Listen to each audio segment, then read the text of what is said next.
Thank you for listening to Cimarron Breaks, a Wild West adventure. Don't miss a single action-packed Western. Hit the subscribe button above. Chapter 1. 3 days. 3 days they had ridden eastward from the smoking pyre that had been a boy's home. 3 days swallowed by the immense, aching silence of the high plains. The raw, jagged peaks of the Diablo Spine, monuments to the violence and betrayal Rip had barely escaped in Redemption Ridge, had long sunk beneath the western horizon, replaced now by an endless rolling sea of grama grass and buffalo turf, stretching away under a sky too vast, too blue, too indifferent for a grieving heart to bear. Rip walked beside the sturdy dun mare Clementine, his boots raising small puffs of pale dust that vanished instantly on the ceaseless wind. The sun beat down, not with the hammer blow intensity of the deeper desert, but with a steady, relentless pressure that bleached the color from the land and drew sweat in rivulets down his dust-caked face. Ahead, the horizon shimmered, a wavering line separating the pale earth from the infinite sky, promising distance but no clear destination. In the saddle, perched small and stiff, rode the boy Billy. He held the reins loosely, his gaze fixed southward, though their eastward path paralleled the unseen distant line of the Cimarron country he burned to reach. 10 years old, maybe 12. Hard to tell. Grief and hardship had planed away the softness of childhood, leaving behind sharp angles and eyes that held the unnerving, ancient look of loss. He rode mostly silent, a small, rigid figure dwarfed by the saddle, by the horse, by the sheer scale of the world that had suddenly, brutally taken everything from him. Occasionally, almost unconsciously, his small hand would steal inside his torn shirt to touch the smooth wood of the carved horse he'd salvaged from the ashes, the only tangible piece left of a life incinerated.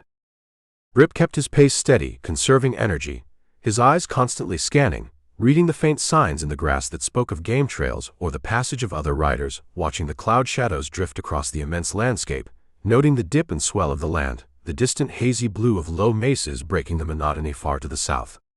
These were the rhythms of survival, instincts honed over decades of solitary travel through country that offered little forgiveness for carelessness. But now, his solitude was broken. His gaze kept drifting back to the boy riding beside him. Taking the boy on, it was a fool move, born of a moment's weakness, a flicker of unwelcome empathy stirred by the raw reflection of vengeance he'd seen in those young, hate-filled eyes. It went against every rule Rip lived by. Don't get tangled. Don't make promises. Keep moving. Yet here he was, tethered to a child consumed by a need for retribution so fierce it felt like a physical presence between them. He saw Boone in the boy's rigid posture, heard echoes of the dead outlaw's justifications in the boy's imagined future confrontations. It was a dark path Rip knew too well, one that twisted the soul and usually ended buried in shallow graves like the ones they'd dug 3 days prior. Could he steer the boy different? Could he channel that burning anger towards something other than self-destruction?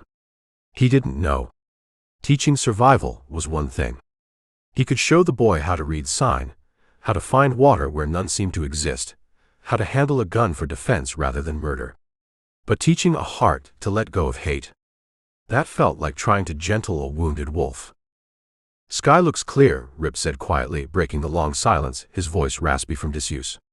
But weather can turn fast out here. Keep an eye on those clouds building over the mesas. Billy didn't turn his head, just gave a slight jerky nod, his eyes still fixed on the southern horizon. Rip sighed inwardly. Patience. It would take patience. And maybe more time than they had. He focused back on the trail, pushing aside the doubts. He'd made his choice back at the smoldering homestead. Now he had to live with it, ride it out, same as any other trail. The afternoon wore on. The sun began its slow descent, painting the western sky in brilliant, heartbreaking strokes of orange, rose, and deep purple. The vastness of the plains seemed to intensify as shadows lengthened, stretching long and thin across the grasslands like searching fingers. The wind picked up, cooler now, carrying the scent of sage and dry earth and the immense loneliness of the coming night. Rip scanned the terrain, looking for a suitable place to make camp. He spotted a shallow depression, almost a dry wash, marked by a cluster of resilient-looking mesquite. Enough shelter from the wind, maybe enough brush for a small, cautious fire. We'll stop here for the night, he announced, turning Clementine towards the spot. He helped Billy down from the saddle, the boy stiff and clumsy after hours of riding. Check the horse's legs, Rip instructed, his tone matter-of-fact. Look for swelling, heat. She's carrying double duty now. Billy obeyed silently, running small hands down Clementine's sturdy legs with a carefulness that suggested a familiarity with livestock. While the boy tended the horse, Rip gathered dry mesquite branches, quickly coaxing a small, nearly smokeless fire to life in the shelter of the wash's low bank. He didn't want its light, traveling far across the open plains. They ate in silence, Rip's jerky, a handful of beans warmed in a small pot over the flames. Billy ate little, pushing the food around with a stick, his gaze distant. The firelight flickered across his soot-stained face, illuminating the raw grief that lay just beneath the surface of his anger.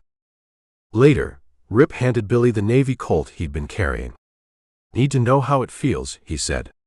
How to hold it steady. How to respect what it can do. He spent half an hour showing the boy how to check the loads, how to handle the heavy weapons safely, the proper sight picture, the feel of the trigger. He didn't talk about shooting men. He talked about targets, about control, about knowing your tool. Baby steps on a long, dangerous road. Billy listened intently, his small hands surprisingly steady as he mimicked Rip's movements. As full dark descended, wrapping the plains in a profound, star-dusted blackness, Rip took back the pistol. He motioned for Billy to roll out the salvaged blanket near the low fire. Get some sleep, Billy. The boy lay down, curling into a tight ball, facing away from Rip, the small wooden horse likely clutched tight again. Rip settled into his own bedroll nearby, leaning back against his saddle, the Winchester resting across his lap. He wasn't expecting trouble tonight, not specifically, but vigilance was habit. He watched the small figure huddled by the fire. A boy adrift in a world of violence, carrying a weight of vengeance too heavy for his young shoulders. And Rip, the weary drifter, the man who tried to outrun his own ghost, now inexplicably tied to this boy's fate. He couldn't save the boy's family. He couldn't erase the horror Billy had witnessed. All he could offer was the trail ahead, the harsh lessons of survival, and maybe, just maybe, a different target to aim for than the self-consuming fire of revenge. The wind whispered through the dry grass, telling ancient stories to the listening night. The fire popped, sending up a brief shower of sparks that vanished into the immense darkness. Rip closed his eyes, but sleep remained distant. He felt the weight of the ashes they'd left behind, the uncertainty of the trail stretching before them, and the fragile, dangerous burden of trying to guide a young soul away from the abyss while still wrestling with the shadows in his own. The journey had just begun. Chapter 2. Days bled into one another under the vast, indifferent sweep of the prairie sky. Rip and the boy, Billy, pushed steadily southward, leaving the immediate raw grief of the burned homestead behind them, yet carrying its weight in the heavy silence that stretched between them. The landscape began a slow transformation. The flat, endless sea of grass gradually gave way to rolling swells, long slopes cut by dry washes, and far-off hazy blue lines that spoke of distant mesas or the rough beginnings of broken country. The air felt drier, the sun harsher, the solitude more profound. Rip moved with the tireless, ground-eating rhythm of a man who knew the trail was a patient adversary. Sometimes he walked, giving Clementine a rest from carrying the boy. Sometimes he rode behind Billy, his eyes constantly scanning, reading the subtle language of the land. He pointed things out to the boy, his voice quiet, practical. See how that grass is bent? Rider passed here, maybe half a day ago. Heading west, though. Or waterbirds circle high like that, means there's likely water beyond that rise, maybe just a seep, but water.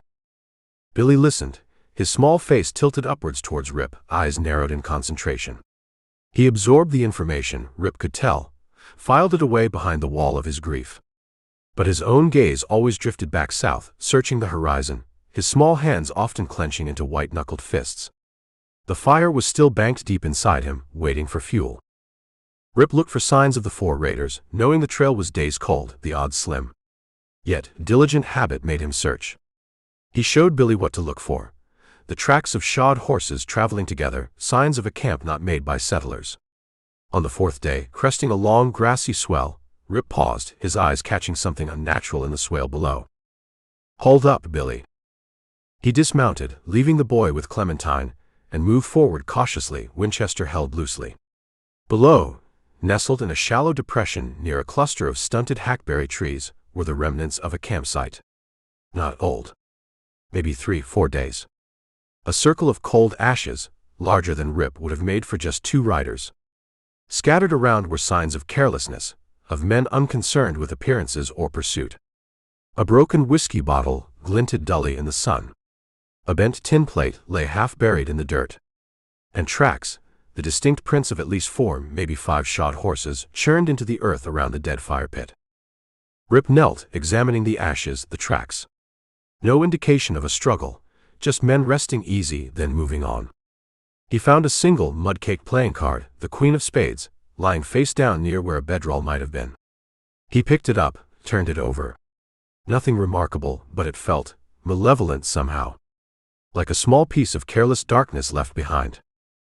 Billy had slid down from Clementine and approached silently, his eyes taking in the scene, fixing on the cold ashes, the horse tracks. Rip saw the boy's jaw tighten, his small hands clench again. "Is it them?" Billy whispered, his voice husky. 4, maybe 5 riders. Headed south, Rip confirmed, pointing towards the tracks leading away from the camp. Moved careless. Didn't linger. He held up the playing card. Left their trash. He tossed the card into the dead ashes. Trash left by trash. It told them little, except that they were likely still on the right general heading, and that the men they sought were confident or foolish enough not to cover their trail meticulously. It was a faint scent, days old, but it was something. It seemed to put a new, hard glint in Billy's eyes. They rode on, the discovery lending a new, sharper tension to their southward journey. 2 days later, the character of the land changed again. The rolling plains roughened, broke into gullies and arroyos. Low cedar-dotted mesas pushed up towards the sky. And then Rip spotted it, faint at first, then clearer, a double rut, the unmistakable sign of a wagon trail heading southeast. Civilization, of a sort. Following the ruts, they eventually saw a low structure squatting on the horizon, looking small and vulnerable against the immensity of the landscape. A sod-roof building, part dugout, part rough timber, with a sturdy-looking corral attached, and a single weary cottonwood offering meager shade. Smoke curled from a fieldstone chimney. A stagecoach relay station, or maybe a small trading post. Rip approached cautiously, signaling Billy to stay close. An island of humanity out here could mean sanctuary, or it could mean trouble. A grizzled man with a shotgun resting in the crook of his arm watched them approach from the shade of the building's narrow porch. He didn't look friendly, merely wary, his eyes narrowed against the sun's glare. "Howdy," Rip called out, reining Clementine in a respectful distance away. "Just looking to water our horse, maybe trade for some supplies if you got 'em." The man squinted at Rip, taking in his dusty appearance, the Winchester in its scabbard, the solemn boy perched stiffly behind him. He looked them over long and hard, before giving a curt nod towards a trough near the corral. "Water's precious. Cost you?" "Figure it might," Rip agreed easily, swinging down and leading Clementine towards the trough. He helped Billy dismount. While the horse drank deeply, Rip engaged the station master, whose name turned out to be Barlow. He was a man dried out by the sun and solitude, his words few and grudging. Rip bought a small sack of flour, some coffee, and inquired casually as he could about travelers heading south. "Seen plenty," Barlow grunted, measuring out coffee beans. "Stage went through yesterday. Few prospectors heading west last week." "Any groups?" Rip asked. "Maybe 4 or 5 riders together. Rough-looking bunch." Barlow stopped measuring, his eyes sharpening. He looked Rip up and down again, then glanced at Billy, who was watching them intently. "Might have seen a crew like that," he admitted slowly. 3-4 days back. Hard cases. Didn't linger. Paid in coin that looked fresh minted, almost too bright. He spat into the dust. Looked like trouble hunting a place to happen." "Any idea where they were headed?" Rip pressed gently. Barlow hesitated, then jerked his chin southward. "Only one place men like that head when they want to disappear or join their own kind. South O'Here, across the line into no man's land." He lowered his voice slightly, though there was no one else nearby to hear. "The Cimarron Strip." The name dropped into the dry air like a stone down a well. Barlow said it with a mixture of contempt and fear. Rip saw Billy's head come up sharply. Cimarron, Rip repeated thoughtfully. Barlow leaned closer, his voice dropping further. Ain't no law down there, mister. Just guns and hard characters. Outlaws, rustlers, killers, hole up in them canyons. Place swallows men whole. If those fellas you're askin' about went into the strip, best you forget 'em. Turn your horse north. Why? Billy piped up suddenly, his voice sharp, defiant. Why should we forget 'em? Barlow looked startled by the boy's intensity. Then his eyes softened slightly with something like pity. Because goin' into the Cimarron after men like that, it ain't justice, son. It's suicide. Place is cursed. Rip paid Barlow, his mind racing. The Cimarron Strip. Lawless. Dangerous. A perfect hiding place for men like the Raiders. It made sense. It also made their already slim chances plummet close to zero. Taking a boy into that hornet's nest. He thanked Barlow, gathered their meager supplies. Billy was silent again, but his small frame vibrated with a new, focused intensity. Hearing the destination, hearing the danger hadn't deterred him. If anything, it seemed to have solidified his resolve. This notorious, lawless land was where the men who destroyed his world had gone. To Billy, it must feel like the end of the trail, the place where vengeance would finally be found. Rip mounted Clementine, pulling Billy up behind him this time. He nodded a final time to Barlow, who just shook his head slowly, watching them as if they were ghosts already. They rode south, away from the lonely station, the twin ruts of the wagon trail their only guide now. South, towards the hazy line on the horizon that marked the beginning of no man's land. South, towards the legendary Cimarron Strip. The name itself seemed to hang in the air around them, heavy with unspoken menace, a promise of violence and finality. Rip felt a cold knot tighten in his stomach. The trail had just gotten considerably harder, and the whispers of the Cimarron felt like a wind blowing them towards a deadly reckoning. Chapter 3. Southward they rode, ever southward, drawn by the grim compass of a boy's burning need for retribution. The land continued its slow, rugged transformation. The vast open plains gradually roughened, giving way to broken country where sun-baked mesas cast long purple shadows in the late afternoon, and deep winding canyons snaked away into hazy blue distances. Cedar and juniper clung stubbornly to rocky slopes, and the air itself seemed thinner, carrying the faint dry scent of dust and distance and something else, a subtle tension, a feeling of entering a territory where the rules were different or perhaps non-existent. This was the threshold of the Cimarron Strip. Rip pushed the pace steady but not hard, mindful of the boy and the horse, but also aware of the need to cover ground.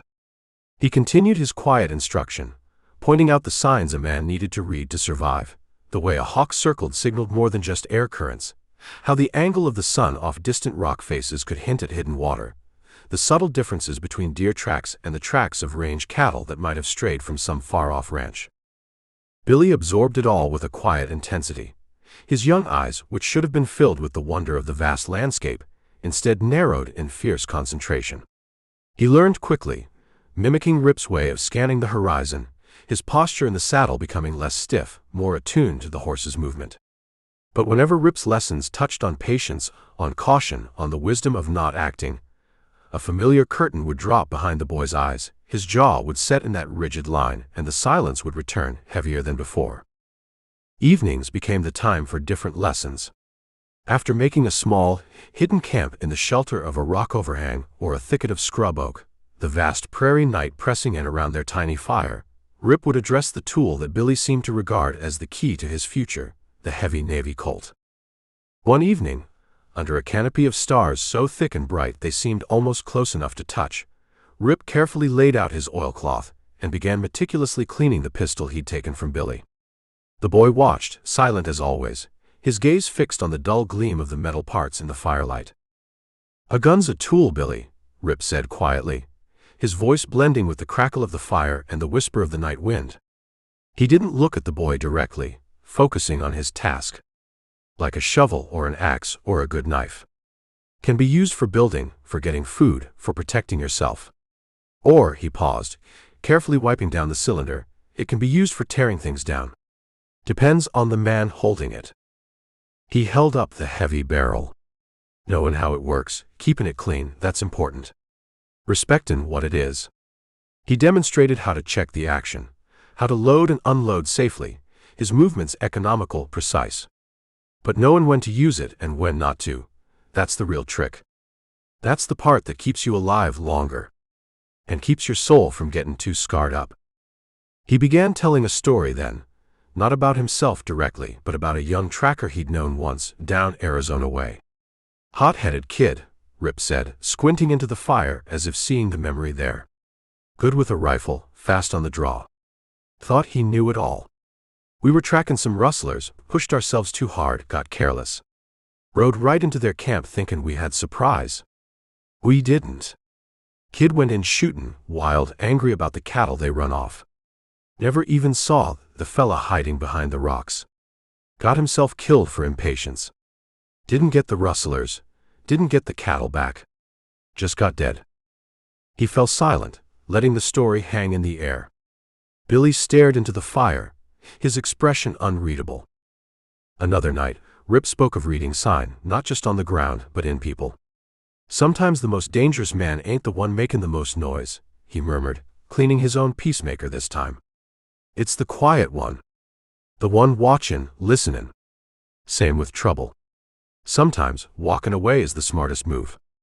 The strongest move. Takes more sand sometimes to holster your gun than to draw it.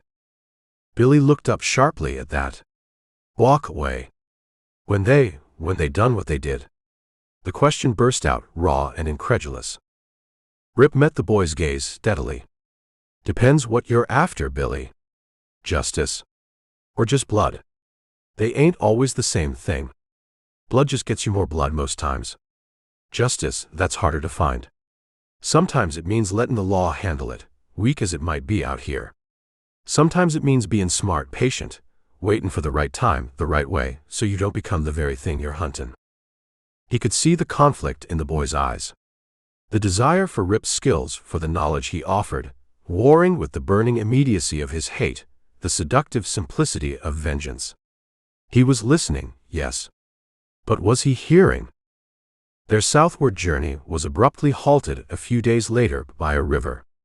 Not a creek, but a wide, roiling ribbon of muddy water running high and fast between steep-cut banks, the Cimarron River itself, or one of its main tributaries swollen by distant storms in the mountains Rip couldn't even see.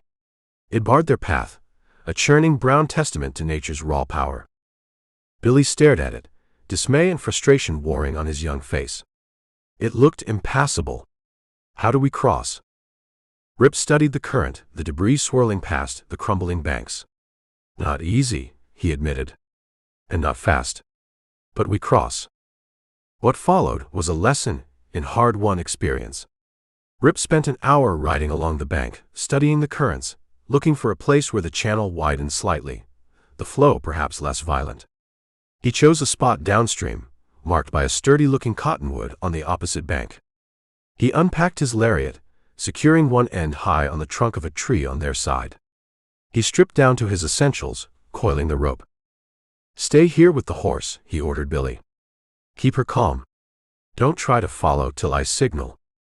Then, holding the coiled rope, he waded into the churning water. The current immediately snatched at his legs, cold and powerful. He fought his way across, sometimes swimming, sometimes finding precarious purchase on the slick river bottom, the rope playing out behind him. It was a grim, exhausting struggle against the river's relentless force. Billy watched from the bank, eyes wide with a mixture of fear and awe, clutching Clementine's bridle. Rip finally reached the far bank, pulling himself out, gasping for breath.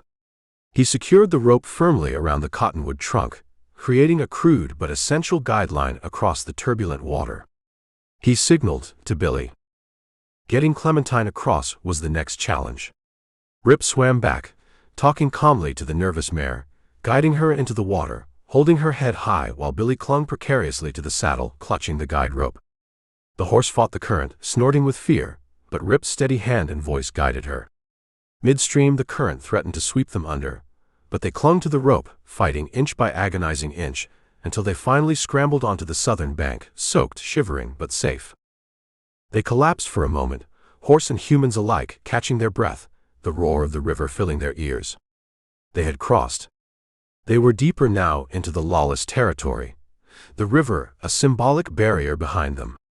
Billy looked at Rip, soaked and weary but resolute, with a new understanding. He had seen Rip fight not men, but the raw power of the land itself, using knowledge, patience, and sheer grit, not just brute force. Maybe there were other ways to face down the things that tried to destroy you. The conflict in his eyes remained, but perhaps, just perhaps, a seed of Rip's hard-won wisdom had found fertile ground, however shallow. Chapter 4. South of the river, the land felt different. The air held a drier, sharper edge. The vast rolling grasslands began to fracture, breaking into rugged arroyos and steep-sided canyons choked with thorny brush. Mesas, flat-topped and ancient, thrust abruptly towards the intense blue sky, their layered rock faces glowing red and gold in the late afternoon sun. This was rough country, border country, the beginning of the vast, untamed territory known as the Cimarron Strip. Even the silence felt different here, less empty, more watchful, as if unseen eyes followed their slow progress from the shadowed rimrock above. Their supplies were meager. The river crossing had been hard, soaking much of their flour, and washing away a small sack of beans that had come loose from the pack. Rip pushed Clementine and the boy steadily, conserving what little water remained in their canteens, his eyes constantly scanning for game, for water sign, for any hint of danger. Billy remained mostly silent, his small frame adapting to the rhythm of the trail, but his eyes held a new alertness, scanning the landscape alongside Rip, absorbing the lessons of vigilance even as the fire of vengeance smoldered deep within him. They made camp early that evening, tucking themselves into a narrow draw screened by a thick stand of gnarled cedars. The place offered good cover, access to a small brackish seep Rip had spotted nearby, and defensible high ground if needed. While Billy gathered scarce firewood, Rip scouted the immediate vicinity, finding no fresh sign of other travelers, yet feeling an unease he couldn't quite shake. This land bred predators, both four-legged and two. Later, huddled by a fire kept deliberately small and low, the immense star-filled silence of the high plains pressed in around them. Rip was cleaning his Winchester by the flickering light, the familiar, methodical task, a small comfort in the uncertain darkness. Billy sat across from him, whittling absently on a piece of cedarwood with Rip's skinning knife, his face shadowed and unreadable. Suddenly Rip froze, his head cocked, listening intently. Over the gentle crackle of the fire, he caught it, a faint sound almost imperceptible. The soft crunch of a boot heel on loose gravel, somewhere out in the darkness beyond the firelight's reach. Then another. Not animals. Men. Trying to move quiet. Rip silently motioned to Billy, putting a finger to his lips, his eyes wide with warning. He nodded towards the deep shadow, behind a large boulder near the edge of their camp. Billy's eyes widened in understanding, a flicker of fear replacing the usual sullenness. He slipped the half-whittled piece of wood into his pocket and scrambled noiselessly towards the designated spot, disappearing into the gloom. Rip eased the action on the Winchester, making sure a round was chambered, then faded back himself, melting into the shadows away from the fire's betraying light, positioning himself where he could watch the approaches to the camp.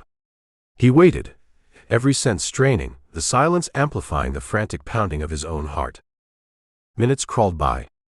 Then 3 figures materialized at the edge of the firelight, moving hunched and furtive. They were rough-looking men, dressed in worn mismatched clothing, faces stubbled and grimed with trail dust. One carried a shotgun, held loosely but ready. The other 2 had pistols tucked into their belts, hands hovering near the grips. They looked gaunt, desperate, their eyes darting around the small campsite, fixing on the horse, the saddlebags, the meager supplies. Scavengers. Drawn by the distant firelight like moths, but far more dangerous. They exchanged low whispers, likely thinking the camp belonged to a lone traveler, maybe asleep, an easy mark. One of them, a burly man with a tangled beard, gestured towards Clementine. The man with the shotgun nodded, and started to edge towards the horse. "That's far enough," Rip's voice cracked through the night stillness, sharp and cold as ice water. The 3 men froze, startled, whirling around, trying to locate the source of the voice in the darkness outside the fire's small circle. Their initial confidence evaporated, replaced by nervous uncertainty. "Who's there?" the burly one called out, his voice trying for bravado but edged with fear. "Show yourself." "Just a traveler advising you to move on," Rip replied, his voice calm, level, but carrying lethal intent. He remained hidden, a disembodied voice of command. "This camp isn't for you. Neither is the horse." The men hesitated, shuffling nervously, peering into the shadows.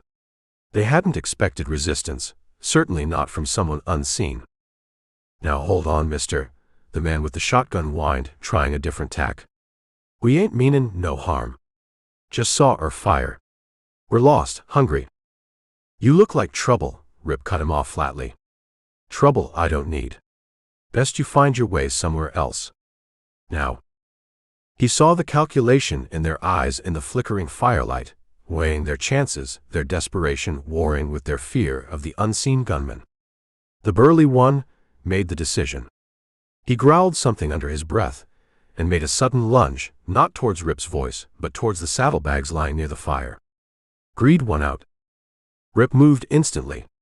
He stepped out from the shadows just enough to get a clear line, not raising the rifle to fire but swinging it hard. The heavy barrel caught the lunging man alongside the head with a sickening thud. The man crumpled without a sound, dropping like a sack of grain. The other two reacted, startled into action.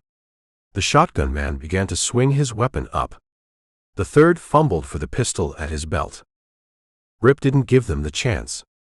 He dropped the Winchester, letting it hang from its sling, and drew the Colt Peacemaker in a single fluid motion that seemed almost too fast to follow. The pistol barked once, the shot deliberately aimed low. The shotgun flew from the second man's grasp as the bullet tore through the wooden stock near his hand, sending splinters flying. The man yelped, clutching his stinging fingers, stumbling back. Before the third man could even clear his pistol from its holster, Rip closed the distance. He slammed the barrel of the Colt hard against the man's wrist, breaking his grip on the gun, then followed through with a swift, brutal blow to the jaw. The man staggered back, tripped over his own feet, and landed hard on his backside, dazed and whimpering. It was over in seconds. Two men disarmed and momentarily incapacitated, the third unconscious on the ground. Rip stood breathing evenly, the Colt steady in his hand, covering the two conscious men, who stared up at him with wide, terrified eyes. He saw Billy emerge cautiously from behind the boulder, the boy's face pale in the firelight, eyes huge as he took in the scene.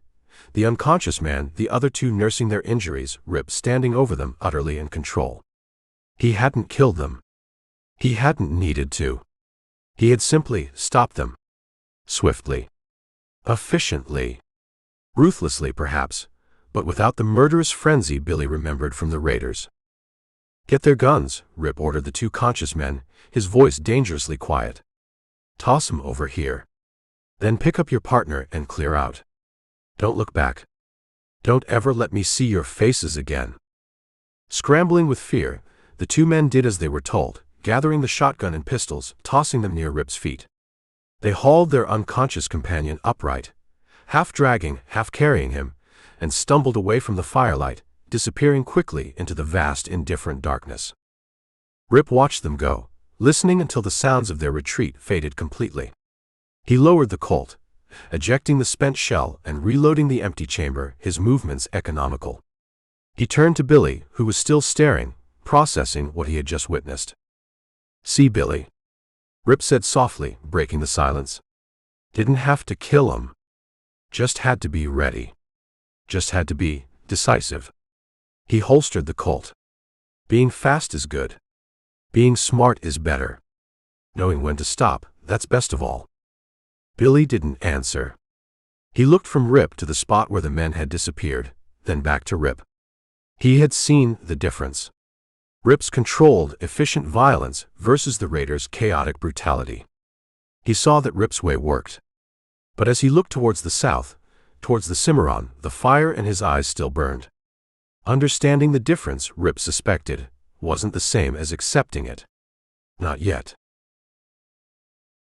Chapter 5.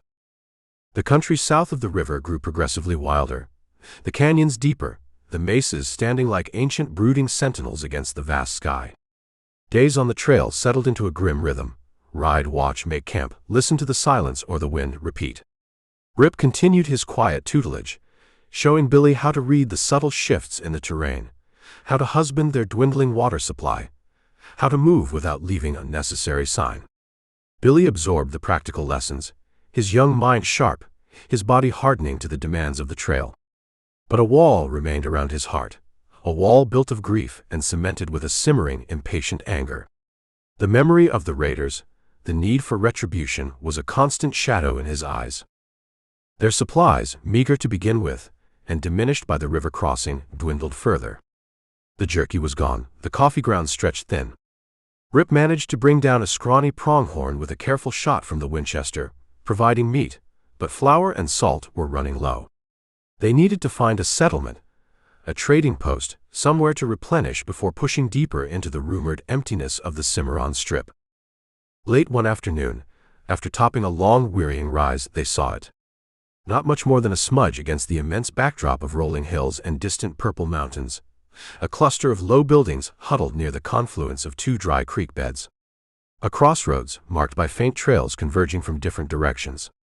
As they drew closer, it resolved into a handful of structures, a long, low building of adobe and rough-hewn timber that looked to serve as both saloon and general store, judging by the crude lettering painted on a weathered board out front, a dilapidated blacksmith shop, its forge cold, a couple of windowless shacks that might have been homes or storage sheds, and a dusty corral holding a few bony horses. Last Chance Creek, the sign proclaimed, though it looked like its own last chance had passed some time ago. Smoke curled from the chimney of the main building, and several horses were tied to a hitching rail outside, tails switching listlessly in the heat. It was a place built of desperation and necessity, a temporary halt for weary travelers, a potential haven for those wishing to avoid more established routes. It radiated an aura of edgy transience, a place where paths crossed but few lingered. "We'll stop for supplies," Rip said, his voice low. "Keep your eyes open, Billy. Mouth shut. Let me do the talking." Billy nodded, his gaze already scanning the rough-looking horses tied outside, perhaps wondering if any belonged to the men he hunted. Rip dismounted, helping the boy down. They tied Clementine alongside the other horses, giving her a brief rest in the shade cast by the building's meager overhang. The air inside the saloon store was thick with the smell of stale beer, unwashed bodies, cheap tobacco, and frying bacon. A rough plank bar ran along one wall, behind which stood a portly, balding man with suspicious eyes and a dirty apron, wiping down the counter with a stained rag. A few shelves behind him held a sparse collection of goods: tins of peaches, sacks of flour and beans, bolts of dusty cloth, cartridges, whiskey bottles. At rough tables scattered around the room, maybe half a dozen men nursed drinks or played cards with quiet intensity. They were a hard-bitten lot. Dusty cowboys, gaunt prospectors, a couple of men whose eyes held the wary, constantly shifting look of those on the dodge. Conversation ceased abruptly as Rip and Billy entered, all eyes turning towards them, assessing, measuring.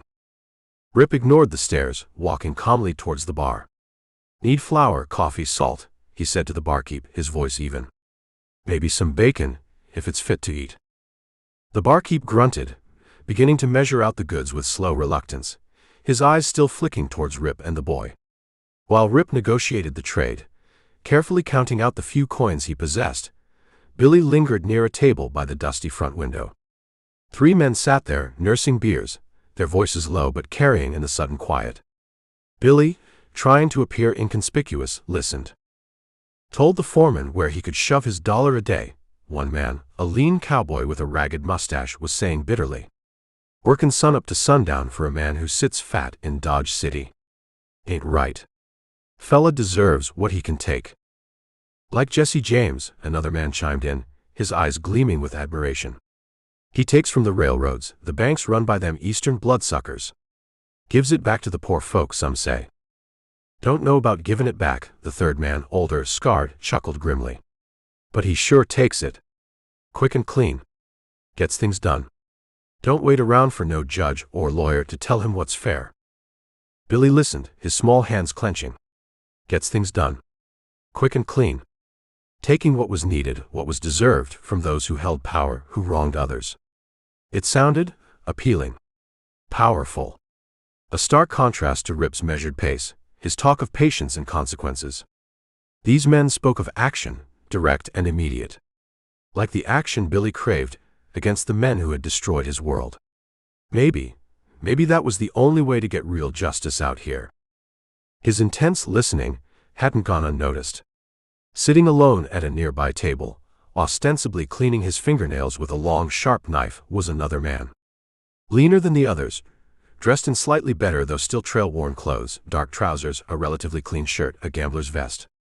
His hat was pushed back, revealing dark, watchful eyes that held a glint of amusement and perhaps something colder. He had an air of relaxed confidence that set him apart from the dusty desperation of the others. He saw Billy listening, saw the fire flickering in the boy's eyes as the outlaw talk continued. When the men at the table laughed at some shared story of defiance, the lone man caught Billy's eye across the room. He offered a slight, almost imperceptible nod, a knowing glint in his eyes as if acknowledging a shared understanding, a shared contempt for the slow, grinding unfairness of the world. Just then, Rip finished his transaction, gathering the meager supplies. He glanced towards Billy, saw the boy's rapt expression, saw him quickly look away from the lone man at the corner table. Rip's eyes narrowed slightly. He didn't like the feel of this place, didn't like the careless talk, didn't like the way that stranger watched the boy. "Let's go, Billy," Rip said quietly, his hand resting briefly on the boy's shoulder. Billy started, pulled from his thoughts. He followed Rip out of the saloon and into the harsh sunlight, the talk of outlaw justice still echoing in his ears. As Rip secured the supplies onto Clementine, he saw the lone stranger step out onto the saloon porch, leaning against a post, watching them. The man met Rip's gaze briefly, his expression unreadable, before turning his attention back to Billy with that same knowing, slightly amused look. Rip felt a prickle of unease. This settlement, this crossroads, it offered more than just supplies. It offered temptation. It offered validation for the anger Billy carried. It was a dangerous place for a boy wrestling with demons. They needed to move on, put miles between them and this place, before the whispers of the outlaw trail took root in Billy's already fertile ground of grief and rage. He swung into the saddle, pulled Billy up behind him. Time to ride. Chapter 6. Leaving Last Chance Creek felt like shrugging off a sticky, unwelcome garment. The settlement, with its aura of desperation and cheap whiskey courage, vanished quickly behind them as they pushed south again, deeper into the embrace of the rugged, broken land that heralded the Cimarron Strip. Jagged ridges, dark with cedar and pinon, shouldered against the sky. Deep canyons, carved by forgotten floods, slashed across their path, forcing long detours or precarious crossings. The silence out here was immense, broken only by the cry of a hawk circling high overhead or the clatter of dislodged stones under Clementine's careful hooves. But the silence between Rip and the boy Billy was heavier still, thick with unspoken thoughts and the residue of the settlement's tainted atmosphere. Billy rode stiffly again, his earlier absorption in Rip's trail lessons replaced by a sullen, withdrawn mood. The words he'd overheard in that dusty saloon, talk of outlaws taking what they needed, getting things done, seemed to have lodged deep inside him, a dangerous seed falling on fertile ground prepared by grief and rage. Rip watched him from the corner of his eye, noting the tight set of the boy's jaw, the way his gaze constantly scanned the southern horizon, not with a tracker's patience but with a burning impatience. He saw the boy's hand often stray to the empty space on his hip where the big Navy Colt usually wasn't, then clench into a fist. The quiet lecture Rip had delivered after the encounter with the scavengers seemed forgotten, overshadowed by the allure of swift, decisive action, however brutal. They made camp that evening in a narrow canyon bottom, sheltered by towering walls of red sandstone that captured the day's heat and radiated it back as the air cooled under a rising moon. Rip efficiently tended to Clementine, then started a small fire, laying out their meager rations. Billy performed his chores, gathering firewood, fetching water from a nearby seep, with a sullen reluctance, his movements jerky, almost defiant. Rip let the silence stretch for a while, hoping the quiet majesty of the canyon night might soothe the boy's troubled spirit. But as they sat chewing on tough strips of dried pronghorn meat, Billy finally broke, the words spilling out, hot and accusatory. "How much longer, Rip?" he demanded, poking at the fire with a stick, sending sparks dancing up into the darkness. "How much longer we gonna crawl along like snails? Those men, the ones who killed Ma and Pa, they could be halfway to Mexico by now." Rip chewed slowly, deliberately, before answering. Trail's cold, Billy. Pushing harder won't make it fresher. Might just make us miss what sign there is. Or ride ourselves straight into trouble we ain't ready for. Trouble. Billy scoffed, the sound sharp and bitter. Seems to me you're scared of trouble. Scared of facking 'em. He jumped to his feet, facing Rip across the low fire, his small figure trembling with pent-up fury. Those men back at the settlement, they knew. They said sometimes a man's gotta take justice. Not wait around for it. Outlaws, they get things done. He spat the words out, echoing the sentiment he'd clung to from the saloon talk. He remembered the stranger too, the one with the knowing eyes, the one who seemed to understand the fire inside him, unlike Rip with his endless caution. That stranger wouldn't be moving slow, wouldn't be talking about patience. Rip looked up at the boy, his own expression unreadable in the flickering firelight, but his eyes held a sudden cold stillness. He didn't rise to the anger, didn't shout back. He just waited until Billy's tirade ran out of breath, leaving the boy panting slightly, his chest heaving. "Sit down, Billy," Rip said finally, his voice quiet but carrying an unmistakable weight that made the boy hesitate, then reluctantly sink back down onto his blanket. "You listen to me now," Rip continued, leaning forward slightly, his gaze locking onto the boy's. "You think that's livin'? Being an outlaw? Getting things done?"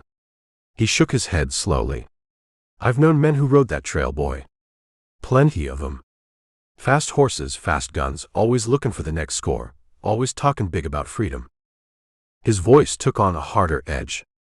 "You know where most of 'em ended up. Face down in the dirt in some nameless canyon like this one, gut shot over a stolen horse or a poker game. Or staring up at the sky from the end of a rope, with a crowd cheering. Freedom. The only freedom they knew was running. Running from the law, running from partners they couldn't trust, running from themselves." He leaned closer, his voice dropping lower, more intense. "You think those men who killed your folks are living high? Maybe for a night or two, spending stolen coin. But then what? They're looking over their shoulders, jumping at shadows, knowing someone might be coming for 'em. Someone like you want to be. Does that sound like strength? Or does it sound like being a scared animal, caught in a trap of your own making?" He paused, letting the words sink in. "You admire men who take? Most end up dying alone, with nothing but regrets. You want revenge so bad you can taste it. I see that fire in your eyes. I understand it, maybe more than you think." His gaze flickered, hinting at his own past without revealing specifics. "But letting that fire burn you up from the inside, you just become ashes, Billy. You become just like them. Is that what your pa would want? For you to turn into the same kind of animal that brought him down?" The question hit Billy like a physical blow. He flinched, looking away from Rip's piercing gaze, staring back into the fire, his small face a mask of confusion and pain. "This trail we're on," Rip said, his voice softening slightly but still firm, "it's hard. It's slow. But it's about staying alive, staying whole. It's about finding justice maybe, not just blind payback. We track careful, we learn who they are, where they are. Then we face them. Smart. Prepared. Not like a rabid dog, lunging in the dark." He held the boy's gaze again. "But if all you want is blood, if all you want is to ride wild and die young trying to get it, then you ride that trail alone. I won't take you down it." The ultimatum, unspoken but clear, hung heavy in the cool night air. Billy didn't respond. He pulled his blanket tighter around his shoulders, turning slightly away from Rip, presenting a small, stubborn back to the man who had saved him, but now seemed determined to deny him the very thing that kept him going. The argument was over for now, but nothing felt resolved. The silence returned, deeper, more strained than before. Rip watched the boy for a long time, before banking the fire for the night. He saw the rigid set of Billy's shoulders, the way he still faced south even in his sleep. The seeds of rebellion, sown in Last Chance Creek, had taken root. Keeping this boy from the outlaw path, guiding him towards some semblance of justice rather than pure vengeance, was going to be harder, and maybe more dangerous than tracking down the raiders themselves. As he settled into his own bedroll, the vast starry sky seemed less comforting, more challenging, mirroring the difficult, uncertain trail stretching before them, both across the land and within the heart of the boy beside the fire. Chapter 7. The argument by the campfire left a chill between Rip and the boy that had nothing to do with the night air. Billy remained withdrawn, his silence now tinged with a stubborn, resentful edge. Rip didn't push him. Words had been said, lines drawn, however, reluctantly. Now, only the trail ahead, and the hard lessons it inevitably taught, could bridge the distance or deepen the divide between them. They rode south, the tension a third presence in the saddle, almost as real as the saddle leather itself. And the land changed. Dramatically. As if sensing their approach towards the lawless heart of no man's land, the rolling prairie surrendered, giving way to a wild, broken country that clawed itself out of the earth in defiance of the sky. This was the beginning of the Cimarron Breaks. Immense mesas, flat-topped and ancient, rose like islands in a sea of tortured rock, their sheer walls striped with millennia of geologic history. Bands of deep red sandstone layered with softer yellow shale and capped with dark resistant lava rock. Deep canyons, carved by the relentless patience of water and wind, plunged into shadowed depths where sunlight rarely touched bottom. The main canyons branched into a bewildering maze of smaller ravines, arroyos, and hidden box canyons, creating a landscape that could swallow an army, let alone two riders on a desperate quest. Travel slowed considerably. Gone were the long open stretches where Clementine could eat up the miles. Here, every step was a negotiation with the terrain. They followed narrow game trails that clung precariously to steep slopes, descended treacherous switchbacks where loose rocks slid away under the mare's hooves, and picked their way across dry, boulder-choked washes that threatened to become raging torrents with the next cloudburst. Twisted cedar and stunted pinon pine grew thick on the slopes, their dark green a stark contrast to the red rock, their gnarled roots clinging to impossible holds. The air smelled of pine resin, dry dust, and the faint mineral tang of exposed stone. Rip's vigilance, always sharp, became honed to a razor's edge. He rode with the Winchester resting across his lap now, his eyes constantly scanning the rimrock above, the shadowy mouths of side canyons, the thickets of brush that could conceal anything. He read the ground not just for water or game, but for the subtler signs of human passage, a freshly broken branch, a scuff mark on stone that didn't belong, the unnatural stillness that sometimes preceded an ambush. He knew this kind of country. It was beautiful, yes, in a stark, savage way that caught the breath. But it was also deadly. It was a natural fortress, ideal for men who didn't want to be found, perfect for ambushes, a place where a man could disappear without a trace, his bones bleached white by the sun and scattered by coyotes. He watched Billy closely.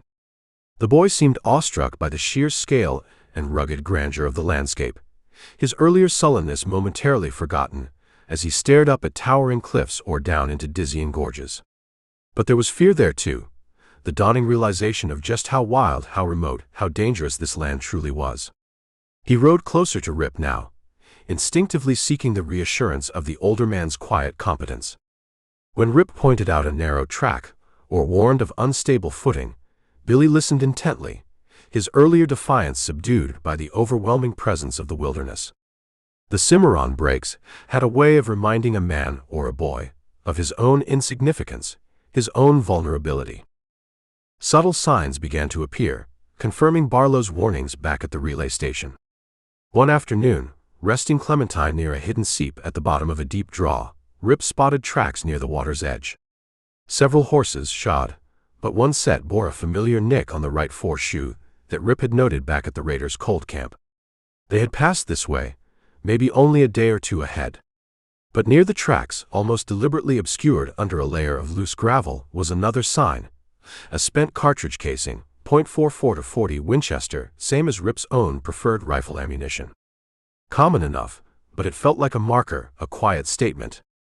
Another time, high on a ridge looking for a feasible path forward, Rip saw a flicker of movement on an opposing mesa rim nearly a mile away. A lone rider, sitting statue still on his horse, watching them. Rip froze, blending with the cedar he stood beside. He watched the rider for a long minute. The figure was too far away to make out details, but the posture wasn't that of a casual observer. After a moment, the rider turned his horse slowly and vanished back from the rim. A scout? One of the raiders? Or just another denizen of this lawless land, wary of strangers? Impossible to know. But the feeling of being watched intensified the palpable tension of the place. Dialogue remained scarce. The landscape itself seemed to impose silence.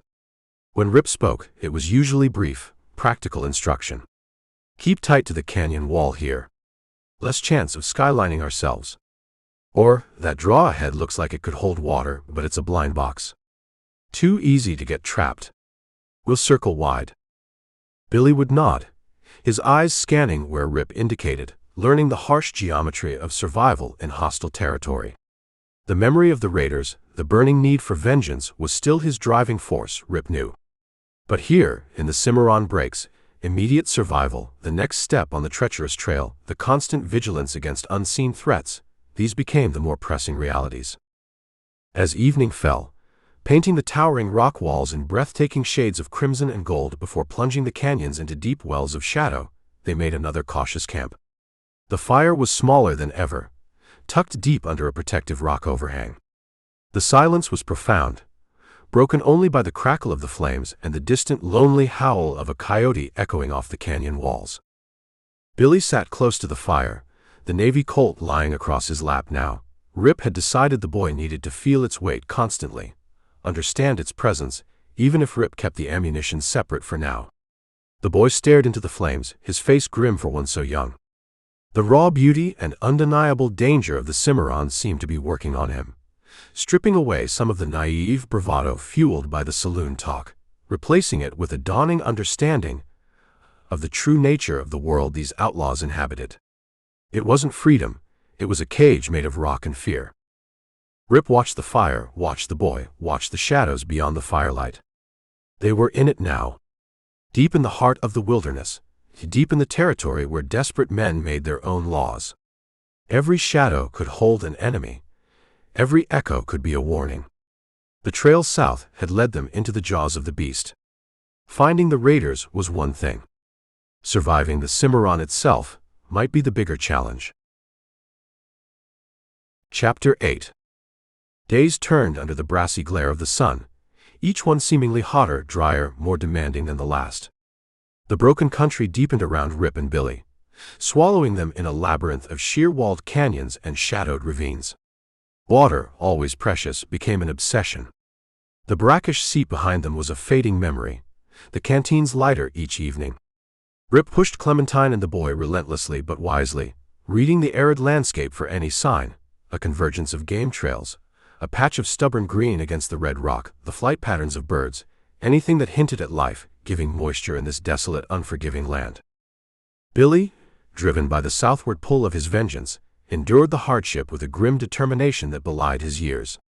The argument at the campfire days ago lay between them like an invisible wall, yet the shared hardship, the constant vigilance demanded by this wild territory, forged a different kind of bond, one of necessity, of shared reliance in the face of immense indifference from the land itself. Late one afternoon, while scouting ahead on foot up a narrow winding canyon, Rip caught the scent on the dry air, faint but unmistakable. Damp earth. Cottonwood leaves. Water. He signaled back to Billy, who waited below with Clementine, then proceeded with heightened caution, his hand near the Colt, eyes scanning the rocks above, listening. Around a sharp bend, the canyon opened slightly into a protected basin. And there it was. A small pool of startlingly clear water, fed by a steady trickle seeping directly from the base of the canyon wall, shaded by 3 ancient gnarled cottonwood trees. A hidden jewel in a thirsty land. But they weren't the first to find it. Even before he saw them, Rip heard the low murmur of voices, the stamp of a horse's hoof on rock, the clink of metal.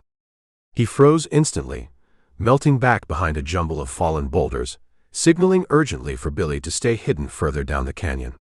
Peering cautiously through a gap in the rocks, Rip surveyed the scene below.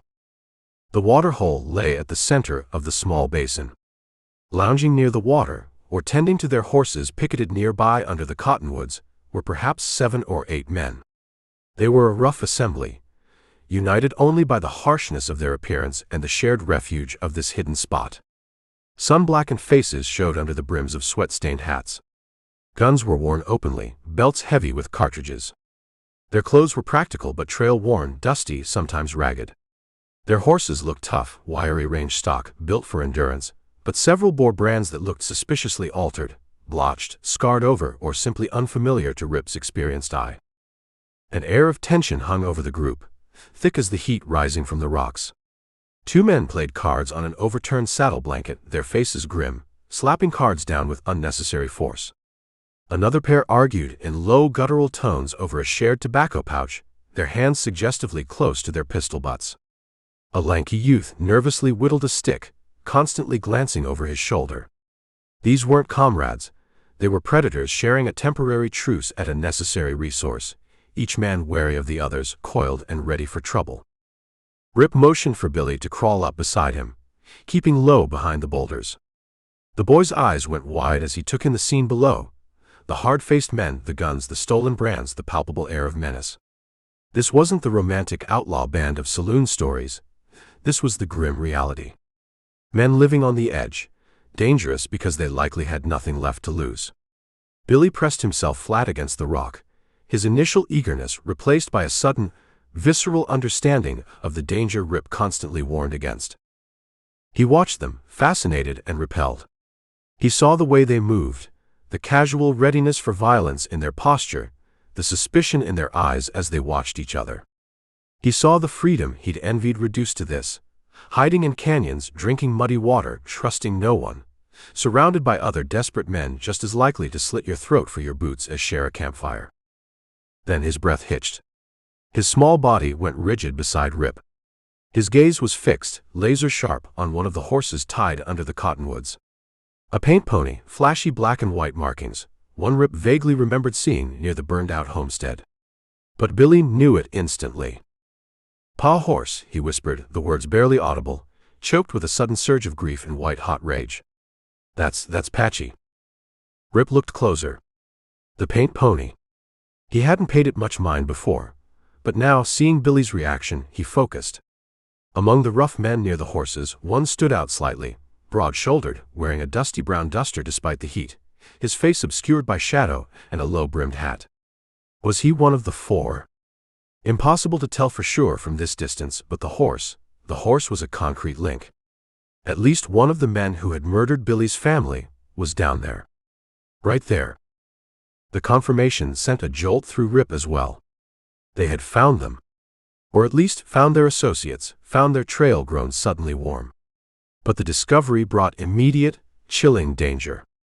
8 armed men below, maybe more hidden nearby. Rip and Billy, hidden on the ridge, were desperately outnumbered. If they were seen. As if summoned by the thought, a small cascade of gravel, dislodged perhaps by Billy's sudden tensing, skittered down the slope from their position, rattling against the rocks near the basin floor. Down below, heads snapped up. Conversation ceased instantly. Hands went to guns. Eyes scanned the canyon rim, narrowing with suspicion. The lanky youth who'd been whittling scrambled for his rifle. "What was that?" one of the card players growled, squinting up towards the ridge. "Just rocks fallen," another grunted, though his hand didn't move from his pistol. "Maybe?" the broad-shouldered man in the duster said, his voice carrying clearly in the sudden silence, low and gravelly. He hadn't moved quickly, but his whole body radiated a predatory stillness. Or maybe not. He nodded towards the lanky youth. "Slim, take a walk up that ridge. See if the rocks got legs." Slim looked hesitant, clearly unnerved by the prospect of scouting the ridge alone, but the command in the other man's voice was absolute. He swallowed hard, grabbed his rifle, and began scrambling cautiously up the slope, heading generally towards Rip and Billy's hiding place. Rip's mind raced. They couldn't fight their way out. Running now would expose them instantly on the open slope. He pressed Billy flat against the rock behind the boulder, whispering urgently, "Don't move. Don't make a sound. Not a breath." Slim climbed slowly, his eyes scanning the rocks, rifle held ready. He was getting closer. 50 yards. 40. Rip could see the sweat beading on the youth's forehead, the fear in his eyes. Rip eased the hammer back on his Colt, the faint click seeming thunderous in the tense silence. If Slim came much closer, if he spotted them. Suddenly, from further down the canyon, back the way Rip and Billy had come, came the distinct sharp cry of a hawk. Once, then twice. Slim froze on the slope. The men below looked towards the sound, alert. The man in the duster listened intently for a moment, then gave a curt nod. "Hold up, Slim," he called out. "Might just be critters after all. Or maybe company's comin'." He scanned the canyon entrance warily. "Get back down here.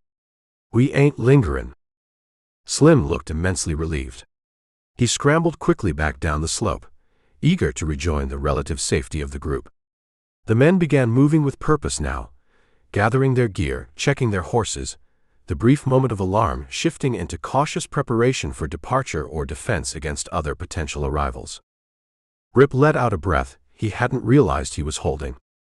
The hawk cry, had it been a signal from someone else? Or just perfect, lucky timing? Either way, it had saved them from discovery. He pulled Billy further back behind the boulders, keeping low, watching as the outlaw group mounted up. The man in the duster swung onto the paint pony, paw horse, settling into the saddle with careless familiarity. Billy made a small, choked sound in his throat, and Rip put a warning hand on his shoulder. The boy subsided, trembling, his eyes burning holes into the figure below. The group rode out of the basin, heading deeper into the network of canyons to the south, disappearing around a bend. They left behind only the trampled earth around the waterhole and the lingering sense of menace. Rip waited a full 5 minutes after they were gone, listening, watching, before signaling to Billy that it was safe to move. They retreated silently, carefully back down the canyon to where Clementine waited, oblivious. They had found the raiders, or at least one of them, moving among others of their kind in the heart of this lawless territory. They had seen the face of the life Billy craved revenge against, tense, brutal, suspicious. And they had nearly paid the ultimate price for the discovery. The strip had shown its teeth. Rip knew, looking at the renewed hard glitter in Billy's eyes now fixed firmly southward again, that their journey had just become infinitely more dangerous. They were no longer just tracking ghosts. They were hunting wolves in their own den. Chapter 9. The close call at the hidden waterhole left a residue of sharp fear in the air, a tangible reminder of the dangers now surrounding them in this wild, broken country. Rip pushed them onward, moving with even greater caution than before, acutely aware that the men they hunted, or men just as dangerous, could be behind any rock formation, watching from any canyon rim. He needed to find a safer place to rest, water the horse properly, and allow Billy's rattled nerves and his own to settle. He found it late the next day, a narrow side canyon, almost a cleft in the towering sandstone walls, leading back to a small hidden spring trickling over moss-covered rocks into a shallow basin. Dense thickets of scrub oak and manzanita choked the entrance, offering excellent concealment. It felt secure, defensible, a place where they could catch their breath for a night without broadcasting their presence with a visible fire. They made a cold camp. Rip tended to Clementine, checking her legs and hooves carefully after the hard travel over rocky terrain. Billy sat listlessly near the spring, tossing pebbles into the small pool, his face clouded, the image of his father's stolen horse likely still vivid in his mind, mixed now with the fear and confusion from their near discovery. The silence between them felt different again, less angry than after their argument, but heavier, freighted with the shared knowledge of their proximity to the enemy and their own vulnerability. Rip was checking the loads in his Winchester, the late afternoon sun slanting long shadows down the canyon cleft, when he heard the faint scuff of boots on rock near the canyon mouth. He froze instantly, signaling Billy with a sharp, low hiss. They both melted back into the deeper shadows near the spring, weapons ready, listening. A lone rider appeared at the narrow entrance, pausing to survey the hidden canyon. He was an older man, deeply tanned and weathered, with eyes squinted nearly shut against the sun's glare, peering out from under the brim of a battered sweat-stained hat. He rode a rangy sorrel horse that looked as tough and trail-worn as he did. He saw Clementine picketed near the spring, saw the signs of their camp. After a moment's hesitation, seeming to judge them non-threatening or perhaps simply too thirsty to care, he nudged his horse forward into the canyon. He stopped near the spring, giving Rip and Billy a brief, assessing nod. "Howdy. Mind if I water my horse? Been a dry stretch." His voice was raspy, like dry leaves skittering over rock. Rip stepped out from the shadows, Winchester held loosely but ready. Billy remained hidden, watching. "Help yourself," Rip said evenly. "Water's for whoever finds it." The old man dismounted stiffly, letting his horse drink. He watched Rip as the horse drank, his gaze sharp and surprisingly perceptive under bushy gray eyebrows. He scanned Rip's face, his gear, the way he stood. A slow frown creased his weathered forehead. "Well, I'll be," the old man breathed, squinting harder. "Thought I recognized the way you stand. Like you're expectin' trouble from behind, even when there ain't none." He chuckled, a dry, rattling sound. "Jedediah Stone. That you? Or you still goin' by Rip these days?" Rip felt a cold knot tighten in his stomach. He didn't recognize the old man immediately. Years on the trail blurred faces and names, but the name Jedediah Stone, that was a ghost from a long, long time ago, a name he hadn't used, hadn't even thought about in nearly 20 years. Before Redemption Ridge, before Sonora, before a lot of things. "You're mistaken, old-timer," Rip said, his voice carefully neutral, trying to keep the sudden tension out of it. He was acutely aware of Billy, still hidden, but undoubtedly listening to every word. The old man laughed outright this time, slapping dust from his worn chaps. "Mistaken? Jedediah, please. I'd know that stony look anywhere. Name's Cole Younger, not that Cole Younger," he added quickly with another chuckle, "just plain Cole out of Texas. We rode together for a spell, remember? Down Gila way.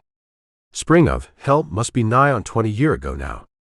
Chasing some longhorns that had conveniently drifted off the Bar M range." Rip's face remained impassive, but inside his mind raced, dredging up fragmented memories. Gila country, cattle, a man named Cole. Yes, he vaguely recalled a short-lived, ill-advised venture involving questionable livestock ownership. He'd been younger then, harder up, less particular about the company he kept or the jobs he took. A lifetime ago. A lifetime he preferred, stayed buried. "Long time ago," Rip said curtly. "Memory plays tricks." "My memory ain't tricky on this," Cole insisted, grinning, clearly enjoying Rip's discomfort. "Remember that night we discouraged that rancher's watchdog with a well-aimed rock? You were always handy like that. Quiet-like, but quick when the pot boiled over." He winked. "Wilder in them days, weren't ya, Jedediah? Before you got all grim and proper-lookin'." Rip could feel Billy's unseen gaze burning into his back. This old fool's rambling reminiscences were painting a picture Rip desperately didn't want the boy to see. Not of an outlaw, maybe, but certainly of someone who'd walked comfortably close to that side of the line. It undercut every lesson he'd tried to teach Billy about patience, control, consequences. "That life's long behind me, Cole," Rip said, his voice dropping low, losing its neutral tone, taking on a cold edge of warning. "Best you let it stay there." Cole's grin faded slightly as he registered the shift in Rip's demeanor. He glanced towards the shadows where Billy was hidden, then back at Rip's hard eyes. Sure, Jedediah, Rip. No offense meant. Just surprised to see ya, is all. Especially way out here in this godforsaken country." He finished watering his horse, gathered his reins. "Seems trouble still finds ya, though. Or maybe," he added, swinging into his saddle, a knowing glint back in his eyes, "maybe you still go looking for it." He looked towards Billy's hiding place again. "Take care, kid," he called out. "Watch who you ride with. Sometimes the trail behind a man is as dangerous as the one ahead." He gave a final nod to Rip, a nod that held amusement and maybe a touch of malice, then turned his horse and rode out of the canyon cleft, disappearing back into the rugged wilderness. A heavy silence descended, thicker than before. Rip didn't move for a long moment, listening until the sound of Cole's horse faded completely. Then he slowly turned. Billy emerged from the shadows, his face pale, his eyes wide and questioning. He looked at Rip, then at the canyon mouth where the old man had disappeared, then back at Rip. He didn't say anything. He didn't need to. The doubt, the confusion, the seed of mistrust planted by the talk in Last Chance Creek and watered by old Cole's unwelcome memories was now clearly visible, growing like a thorny weed between them. Rip had told him about the cost of the outlaw life, warned him against becoming like the men he hunted. But Cole's words painted Rip himself with that same brush. The foundation of their fragile partnership had just developed a serious crack. Rip could feel the boy pulling away, retreating back behind that wall of anger and suspicion, and he didn't know how or even if he could reach him now.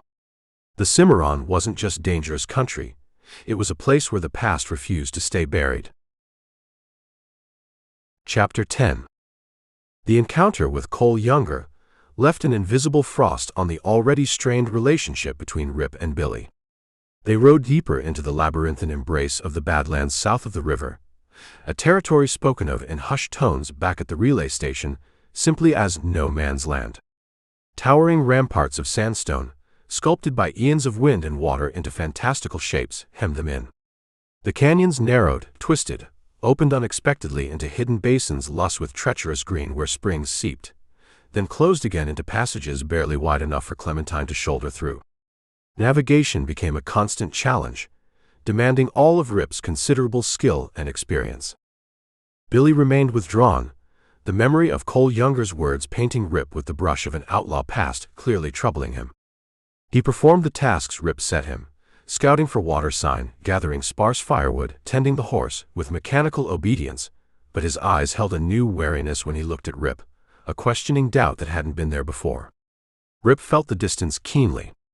He knew the boy was wrestling with the harsh truths Rip had laid out versus the seductive simplicity of vengeance he craved, and now that struggle was compounded by mistrust of Rip himself.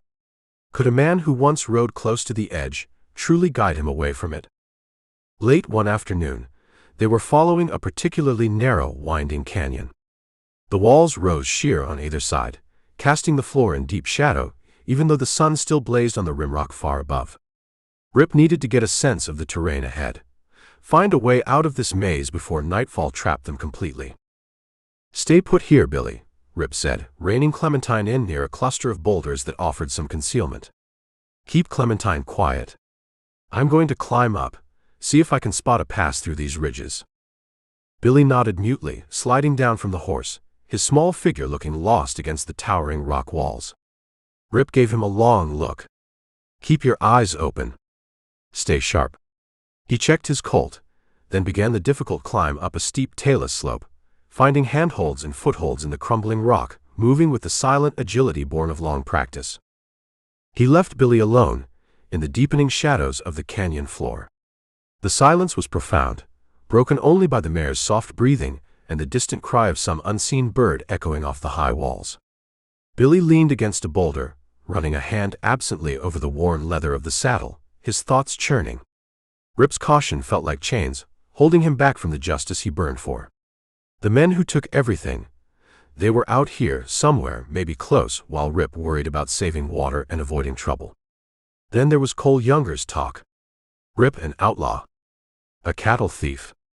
It didn't square with the man teaching him patience, talking about consequences. Was Rip just old now? Afraid? Or was he hiding something worse? A soft chuckle startled him. Billy spun around, his hand instinctively reaching for the navy colt Rip still carried. Leaning casually against a rock spire just 20 yards away, as if he'd simply materialized from the shadows, was the stranger from the saloon in Last Chance Creek. The man with the watchful eyes and the easy, dangerous confidence. He wore the same gambler's vest, the same knowing half-smile. He held the reins of a sleek black horse that seemed perfectly at ease in the rugged terrain. "Easy there, youngster," the stranger said, his voice smooth, almost friendly. He held his hands out slightly, showing they were empty. "Didn't mean to spook you. Just saw your horse, figured I'd pass the time o' day. Name's Vance." Billy stared, wary but also intrigued. This was the man whose presence he'd felt back in the settlement, the one who seemed to understand things Rip didn't. "What do you want?" Billy asked, his voice tight. Vance chuckled again. "Just watering my horse upstream a ways. Headin' south myself. Rough country to be travelin' with just, well," he glanced pointedly up the slope where Rip had disappeared, "with someone talkin' his sweet time." He walked closer, stopping a respectable distance away, his movements relaxed, unthreatening. "Saw you back at the creek. Listened pretty hard to those fellas talkin' about gettin' things done." Billy flushed slightly, but didn't deny it. "Takes fire in the belly to ride this country," Vance continued conversationally, his eyes sharp, assessing the boy. "Especially for a young fella like yourself. Takes grit. Looks like you got plenty of that. Running from something? Or running towards something? Towards, Billy said, the word escaping before he could stop it, low and fierce. Vance nodded slowly, sympathetically. Thought so. Got that look about you. Like someone owes you a debt. He paused, letting the implication hang. That old gunslinger you ride with. Rip Stone, whatever he calls himself. He seemed eager to help you collect. Billy looked away, conflicted. He says we gotta be patient. Smart. Patient. Vance scoffed softly, shaking his head. Justice delayed is justice denied, kid. Especially out here. Men who owe blood debts, they don't wait around for you to get smart. They disappear. Or they turn the tables. He lowered his voice conspiratorially. Heard some talk about your man, Rip. Used to ride with a rough crowd himself, back in the day. Maybe his kind of patience now is just him being careful, his own past don't catch up while he's busy with yours. Maybe he don't want to stir up certain hornets' nests down here. The insinuation struck home, feeding the doubts Cole Younger had planted. Was Rip protecting himself? Holding Billy back for his own reasons? This country, it demands boldness, kid, Vance went on, his voice persuasive. Quick action. Knowing how to hit hard and fast. Me and some friends, we understand that. We ain't afraid to act when action's needed. We look out for each other. We believe in settling scores properly. He leaned forward slightly. Heard about what happened to your folks. Rough business. Men like that, they need teaching a lesson they won't forget. His eyes glinted. We could help you with that, kid. Ride with us. We know this territory. We know the kind of men you're after. We can help you find them, help you get the justice you deserve. Real justice. Not just waiting around hoping trouble don't find you first. The offer hung in the air, tempting, dangerous. Quick justice. Help. Men who understood his fire, who wouldn't preach patience. Everything Rip wasn't offering right now. Billy stared at Vance, seeing a different path open up. A faster, more direct route to the revenge that consumed his thoughts. He owed Rip, yes, but didn't he owe his family more? He opened his mouth to ask, to question, when a shadow fell over them. Both Billy and Vance looked up. Rip stood on the canyon floor, a few yards away, having descended the slope as silently as a mountain cat. His face was unreadable, carved from granite, but his eyes, fixed on Vance, were chips of glacial ice. He must have seen Vance arrive, must have hurried back down. Passing through. Rip asked Vance, his voice deceptively mild, though the Winchester rested easy in the crook of his arm. Vance straightened up, his easy smile snapping back into place, though it didn't quite reach his eyes now. Just admiring the canyon, friend. Sharing a bit of trail talk with the youngster here. He nodded towards Billy. Seems quiet for his age. He's fine, Rip said curtly, his gaze never leaving Vance. Best you be on your way. We're resting up here. Vance held Rip's gaze for a beat, a silent challenge passing between them. Then he shrugged, feigning nonchalance. No trouble meant. Just being neighborly. He swung gracefully onto his black horse.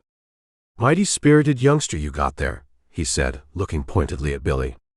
Needs a firm hand but good fire. He gave Billy a final, knowing wink. Adios, kid. Maybe see you down the trail. He turned the horse and rode casually out of the canyon mouth, disappearing as quickly as he had arrived. Rip watched him go, his expression grim.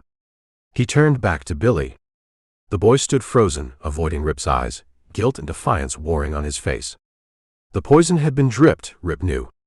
Vance, or whatever his real game was, had expertly played on the boy's grief, impatience, and the newly planted seeds of doubt about Rip himself. The choice Vance offered, quick vengeance, outlaw camaraderie, would linger, tempting the boy at every turn. The silence in the canyon was profound, broken only by Clementine shifting her weight nervously. Rip knew, with a certainty that settled heavy in his gut, that the fight for Billy's future, for his soul, had just become far more desperate, and the real dangers of no man's land were not just the canyons and the killers, but the whispers that promised easy answers to hard grief. Chapter 11.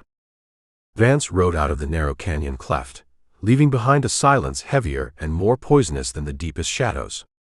Rip watched him go, a cold knot tightening in his gut. The man was smooth, practiced, dangerous, not just with a gun likely, but with words sharpened to slide between a boy's grief and his gratitude. He had aimed his poison well, finding the cracks Cole Younger's careless talk had opened in the fragile trust between Rip and Billy. Rip turned slowly to face the boy. Billy stood by the rocks near the spring, his face pale beneath the trail dust, eyes wide but averted, refusing to meet Rip's steady gaze. The air crackled with unspoken questions, accusations, and the raw, undeniable allure of the alternative path Vance had offered. "We move on," Rip said quietly, his voice betraying none of the turmoil he felt. Arguing now, demanding explanations, would only drive the boy further into the defiant silence Vance had nurtured. He needed to give Billy space, time to wrestle with the conflicting voices in his head, while staying close enough to hopefully pull him back from the edge. They broke camp quickly, the earlier sense of relative security in the hidden canyon now replaced by an urgent need to put distance between themselves and the memory of Vance's visit. They rode out into the rugged expanse of no man's land, the towering mesas and labyrinthine canyons now seeming less majestic, more menacing, a landscape perfectly suited to hidden dangers and treacherous encounters. The change in Billy was immediate and profound. The quiet intensity with which he'd begun to absorb Rip's lessons vanished, replaced by a sullen, brooding withdrawal. He rode slumped in the saddle when Rip let him take the reins, his eyes fixed on the distance but seeing little of the actual terrain. When Rip walked beside Clementine, the boy stared straight ahead, answering Rip's occasional comments about the trail or potential water sources with monosyllabic grunts or, more often, complete silence. The small routines of trail life, which had begun to form a fragile rhythm between them, became strained, awkward. Camp chores were performed with a resentful slowness, forcing Rip to either wait or simply do the task himself. One evening, setting up camp near a sparse patch of greasewood, Rip asked Billy to gather firewood. The boy returned, after a long interval with only a handful of pitifully small twigs, dumping them near the spot Rip had cleared for a fire with a shrug that bordered on insolence.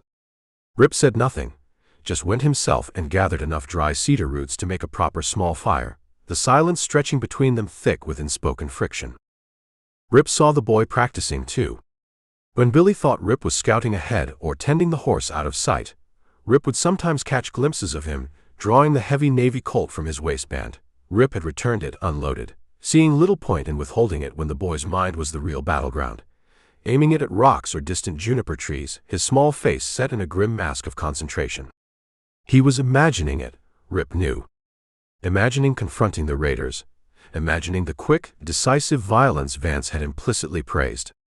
He wasn't practicing Rip's lessons of control and accuracy, he was rehearsing vengeance. Rip's concern grew into a steady ache, constant as the throb in his still bruised ribs. Reaching the boy felt like trying to grasp smoke.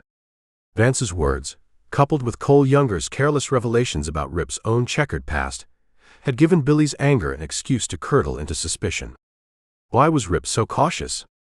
Was he really just old and careful, or was he, as Vance hinted, afraid of stirring up trouble that might bite him back? Was his talk about justice just a way to delay, to control, maybe even to protect the guilty for reasons Billy couldn't fathom? The doubts, once planted, were clearly taking root, choking out the fragile shoots of trust. Their progress slowed. The lack of communication, the simmering mistrust, made them less efficient, more vulnerable. One afternoon, hunting for desperately needed meat, Rip spotted a small band of desert bighorn sheep high on a series of inaccessible ledges. Below them, however, grazing near the canyon floor, was a lone buck, partially screened by brush. A difficult shot, but possible.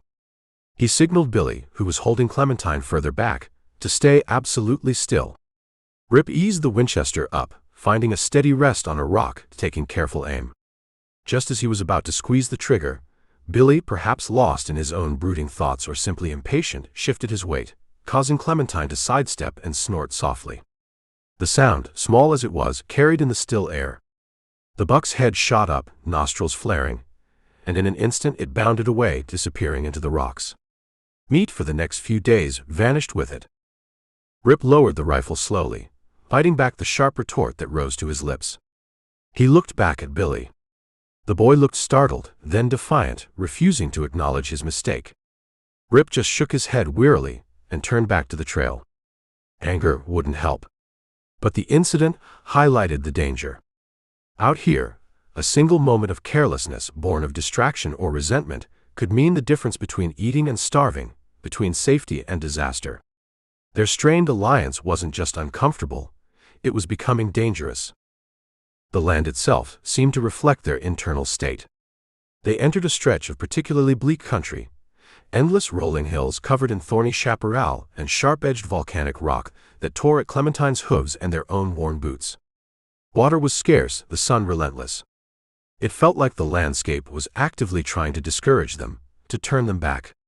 Yet they pushed on, two solitary figures bound together by circumstance, pulled forward by the boy's burning need for vengeance and the man's reluctant sense of duty, increasingly isolated not just by the wilderness, but by the growing chasm of silence and suspicion between them. Rip knew something had to give. The tension was building, coiling like a rattlesnake in the sun. And in this lawless land, when things finally broke, they usually broke violently. Chapter 12. The days following the encounter with Cole Younger were fraught with a brittle tension. Rip maintained his quiet vigilance, his outward calm a mask over his growing concern for the boy riding silently beside him, lost in a dark cloud of suspicion and vengeful yearning. Billy, for his part, remained withdrawn, performing his trail duties with a sullen efficiency, but offering none of the hesitant questions or observations that had marked their earlier days together. The easy rhythm of their shared survival was broken, replaced by a wary, uncertain coexistence as they pushed deeper into the wild heart of no man's land. The country grew ever more formidable. They navigated canyons that seemed carved by ancient gods in fits of rage, their towering walls plunging into perpetual shadow. They crossed high, windswept mesas where the sun beat down mercilessly and the horizon stretched away into infinity, offering vistas of breathtaking savage beauty but little comfort or sign of other human life. Water remained scarce, game elusive. Their supplies dwindled again, adding a gnawing physical edge to the simmering emotional conflict between them. It was late one afternoon, while working their way through a maze of broken sandstone fins and steep-sided washes, that Rip spotted the sign. Tucked beneath a low overhang, partially sheltered from the elements, was a discarded saddle blanket, not old and worn but relatively new, bearing a distinctive geometric pattern common among Navajo weavers. Beside it, scuffed into the dust, were the clear tracks of several horses, including the telltale print with the nicked four-shoe Rip had noted both at the raiders' cold camp and near the outlaws' waterhole. And snagged on a sharp edge of rock near the blanket was a single bright blue bead, the kind sometimes used to decorate bridle gear or rifle sheaths. Rip dismounted, examining the signs carefully, his face grim. It looked deliberately placed. Too convenient. The blanket wasn't worn enough to be casually discarded, the bead looked freshly snagged. The tracks led clearly towards the mouth of a narrow box canyon just ahead. Billy had scrambled down from Clementine, his eyes lighting up with a fierce, predatory gleam as he recognized the tracks. "It's them, Rip. Patchy's track is right there. They must be holed up in that canyon." "Maybe," Rip said slowly, his gaze sweeping the canyon mouth, the towering rimrock on either side, the dense shadows gathering within. It looked like a perfect trap. Steep walls offering no escape, easily defended from above, blind corners. Or maybe someone wants us to think they are. He remembered Vance's smooth words, his easy departure, his parting look towards Billy. This felt arranged. "What are we waiting for?" Billy demanded, his voice tight with impatience, his hand straying towards the navy Colt tucked in his belt. Rip had returned it fully loaded after the last camp, figuring the boy might need it for real defense now, trusting, perhaps foolishly, that the lessons had sunk in deeper than the poison. "They're right there." Rip looked from the inviting darkness of the canyon mouth to the feverish intensity in Billy's eyes. Vance's whispers, the boy's own burning need, it was pulling him forward, blinding him to the obvious danger. Arguing would be useless now, might even solidify Billy's suspicion that Rip was afraid or unwilling. Rip made a hard choice. He'd have to spring the trap to expose it, stay sharp enough to get them both out again. "All right, Billy," he said quietly. "We go take a look. But slow." Quiet. Eyes open. Stay behind me, do exactly as I say. Billy nodded eagerly, his earlier sullenness replaced by trembling anticipation. Rip checked his Winchester, loosened the Colt in its holster. He led Clementine forward, Billy walking close behind, both moving into the shadows of the box canyon. The canyon floor was sandy, muffling their footsteps. The walls rose sheer and high on either side, blotting out the sky, creating a claustrophobic twilight. The air was still, heavy, unnaturally silent. Rip didn't like it. His skin prickled with warning. He scanned the rimrock constantly, checked the shadows behind every boulder, every cluster of thorny brush. They advanced maybe 50 yards into the canyon. Ahead, it bent sharply around a massive rockfall that blocked further view. If the raiders were here, they'd be beyond that bend. Suddenly, a voice echoed down from the rimrock high above them, sharp and commanding. "That's far enough, Stone. Or should I call you Rip?" Rip reacted instantly, shoving Billy hard towards the meager cover of a shallow depression near the canyon wall. "Down. Stay down." Gunfire erupted before they even hit the ground. Muzzle flashes winked from hidden positions along both canyon rims. Bullets whined past, kicking up sand, thudding into the rock around them with vicious impact. They were caught in a crossfire, pinned down, exactly as Rip had feared. "Told you he was cautious," another voice yelled from above, laced with amusement, Vance's voice. "Needs encouragement." More shots slammed into the rocks near Rip. Rip returned fire with the Winchester, snapping off shots towards the muzzle flashes, trying to keep their heads down, but it was hopeless. They were exposed targets in the canyon bottom, the ambushers holding all the advantages. "Now, kid." Vance's voice cut through the gunfire, aimed directly at Billy, who lay pressed flat beside Rip, wide-eyed with terror and confusion. "Here's your chance. Prove you ain't like this yellow old man. Help us finish him. Your revenge is waiting. Join us." Billy stared up towards the rimrock, towards Vance's voice, then glanced desperately at Rip, who was reloading the Winchester under fire, his face grim, focused, sweat cutting paths through the dust on his cheeks. The moment hung suspended, the roar of guns, Vance's tempting poisonous words, the stark choice laid bare. Revenge, quick and decisive, offered by Vance. Or loyalty to the man who had saved him, taught him, but whose methods felt agonizingly slow, whose past was now suspect. He saw the hate-filled faces of the raiders in his mind, felt the searing loss of his family. He saw Vance's confident smile, promising action. He saw Rip, steady under fire, the man who spoke of justice, not blood. His hand tightened on the grip of the Navy Colt. Which way? Which path? Vance yelled again, "Now, Billy. Choose. Us or him." One of the ambushers on the rim rose slightly, to get a clearer shot at Rip. Billy reacted instinctively, swinging the heavy Colt up. He didn't aim at Rip. He didn't aim directly at Vance's men, either. He squeezed the trigger, aiming vaguely towards the rimrock opposite Vance's position. The big pistol bucked in his hand, the roar of the shot echoing wildly in the confined space. The bullet went wide, harmlessly smacking into the cliff face high above. But the sudden shot from an unexpected direction, the flash and noise from the canyon floor, made the ambusher who'd exposed himself duck back hastily. It was the opening Rip needed.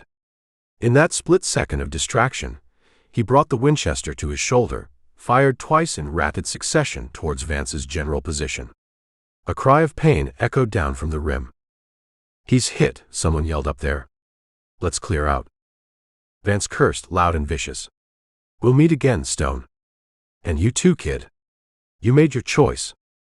The gunfire from the rim slackened, then ceased. Rip risked a glance upwards. Figures were scrambling back from the edge, disappearing from view. He grabbed Billy's arm. "Move. Now. Back the way we came."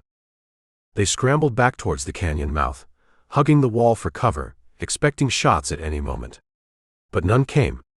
They reached Clementine, Rip boosting Billy into the saddle, then swinging up behind him, urging the frightened mare out of the shadowed canyon and into the relative safety of the broken country beyond, not stopping until they'd put a mile of rugged terrain between themselves and the ambush site. They finally paused in a hidden draw, horse and riders breathing heavily, the adrenaline slowly ebbing. Rip looked at Billy. The boy wouldn't meet his eyes, staring down at the big Colt still clutched in his hand, his face pale and streaked with grime. He hadn't betrayed Rip. But he hadn't fully chosen Rip's path either. His shot had been an act of panic deflection, not calculated defense.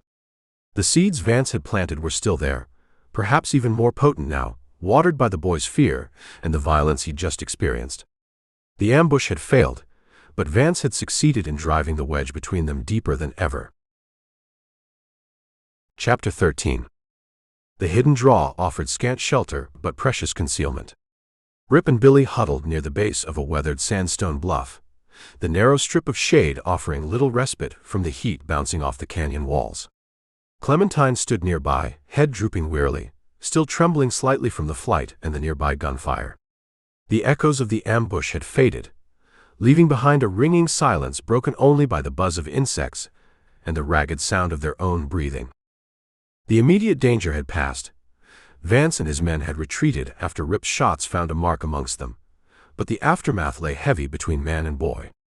Billy sat with his back against the rock, knees drawn up, staring fixedly at the big Navy Colt lying across his lap. His face was pale under the grime, his knuckles white where he gripped the pistol. He hadn't betrayed Rip, not fully. But that moment of hesitation, the wide, panicked shot that served more as distraction than defense, hung in the air between them, thick and suffocating as the dust they'd kicked up in their escape. Rip finished checking the superficial graze along his ribs where a ricochet had torn through his shirt, painful, but not serious. He looked over at Billy, seeing the confusion, the shame, the anger still warring in the boy's young eyes. The poison Vance had dripped, watered by Cole Younger's careless talk, had nearly borne bitter fruit. Ignoring it, letting it fester, was no longer an option if they were to survive this godforsaken territory, let alone find any semblance of justice for the boy's family. "We need to talk, Billy," Rip said finally, his voice quiet but firm, cutting through the heavy silence. Billy flinched almost imperceptibly, but didn't look up. He just continued staring at the gun on his knees. Rip moved closer, settling on his haunches nearby, keeping his movements slow, unthreatening. "That was close back there. Too close." He paused. "Vance put you in a bad spot. Asked you to make a choice no boy should have to make." Billy mumbled something Rip couldn't hear, still avoiding his gaze. "He filled your head with ideas," Rip continued steadily. "About me. About getting revenge quick and easy." He leaned forward slightly. "And maybe what that old man Cole said back at the spring gave Vance's words some traction."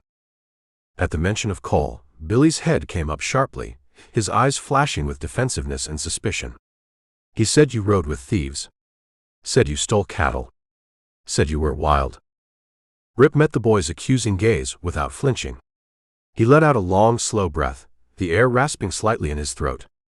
He'd spent a lifetime burying his past, keeping it locked away. But looking at Billy's hurt, confused face, he knew partial truths and stern warnings weren't enough anymore. The boy deserved honesty, or as close to it as Rip could manage. "Was a time, Billy," Rip began, his voice low, gravelly, staring out at the heat haze shimmering above the canyon floor. "A long time ago, things happened. Lost people. Lost my way. Drifted hard." He picked up a small stone, turned it over and over in his calloused fingers.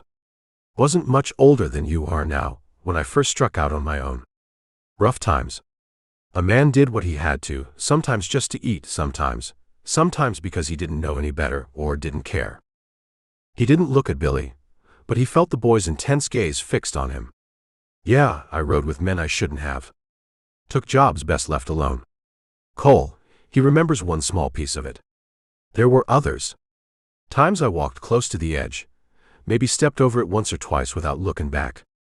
He admitted it quietly, without drama, a simple statement of a hard fact. Never threw in with a real bad bunch for long. Never led a raid on innocents like the men who hurt your folks. Had lines even then, I reckon, buried deep. But straight. No, I wasn't always straight." He finally looked at Billy, his eyes holding a deep, weary honesty. "But I saw where that trail ends, son. Saw men I rode with gunned down, saw others swing from a rope. Saw the fear in their eyes when they weren't blustering. Saw the emptiness that comes from always talking, always running. There's no peace down that road. None. Just blood and dust and loneliness. He tossed the stone away. Learned my lessons. Hard ones. Took years. Cost plenty. He touched his side, a fleeting gesture towards wounds both old and new. That's why I talk about patience, about thinking things through. Not 'cause I'm old, not 'cause I'm scared for myself. It's 'cause I know the price of riding angry and blind. I know what that fire feels like in your gut, wanting payback so bad it burns everything else away.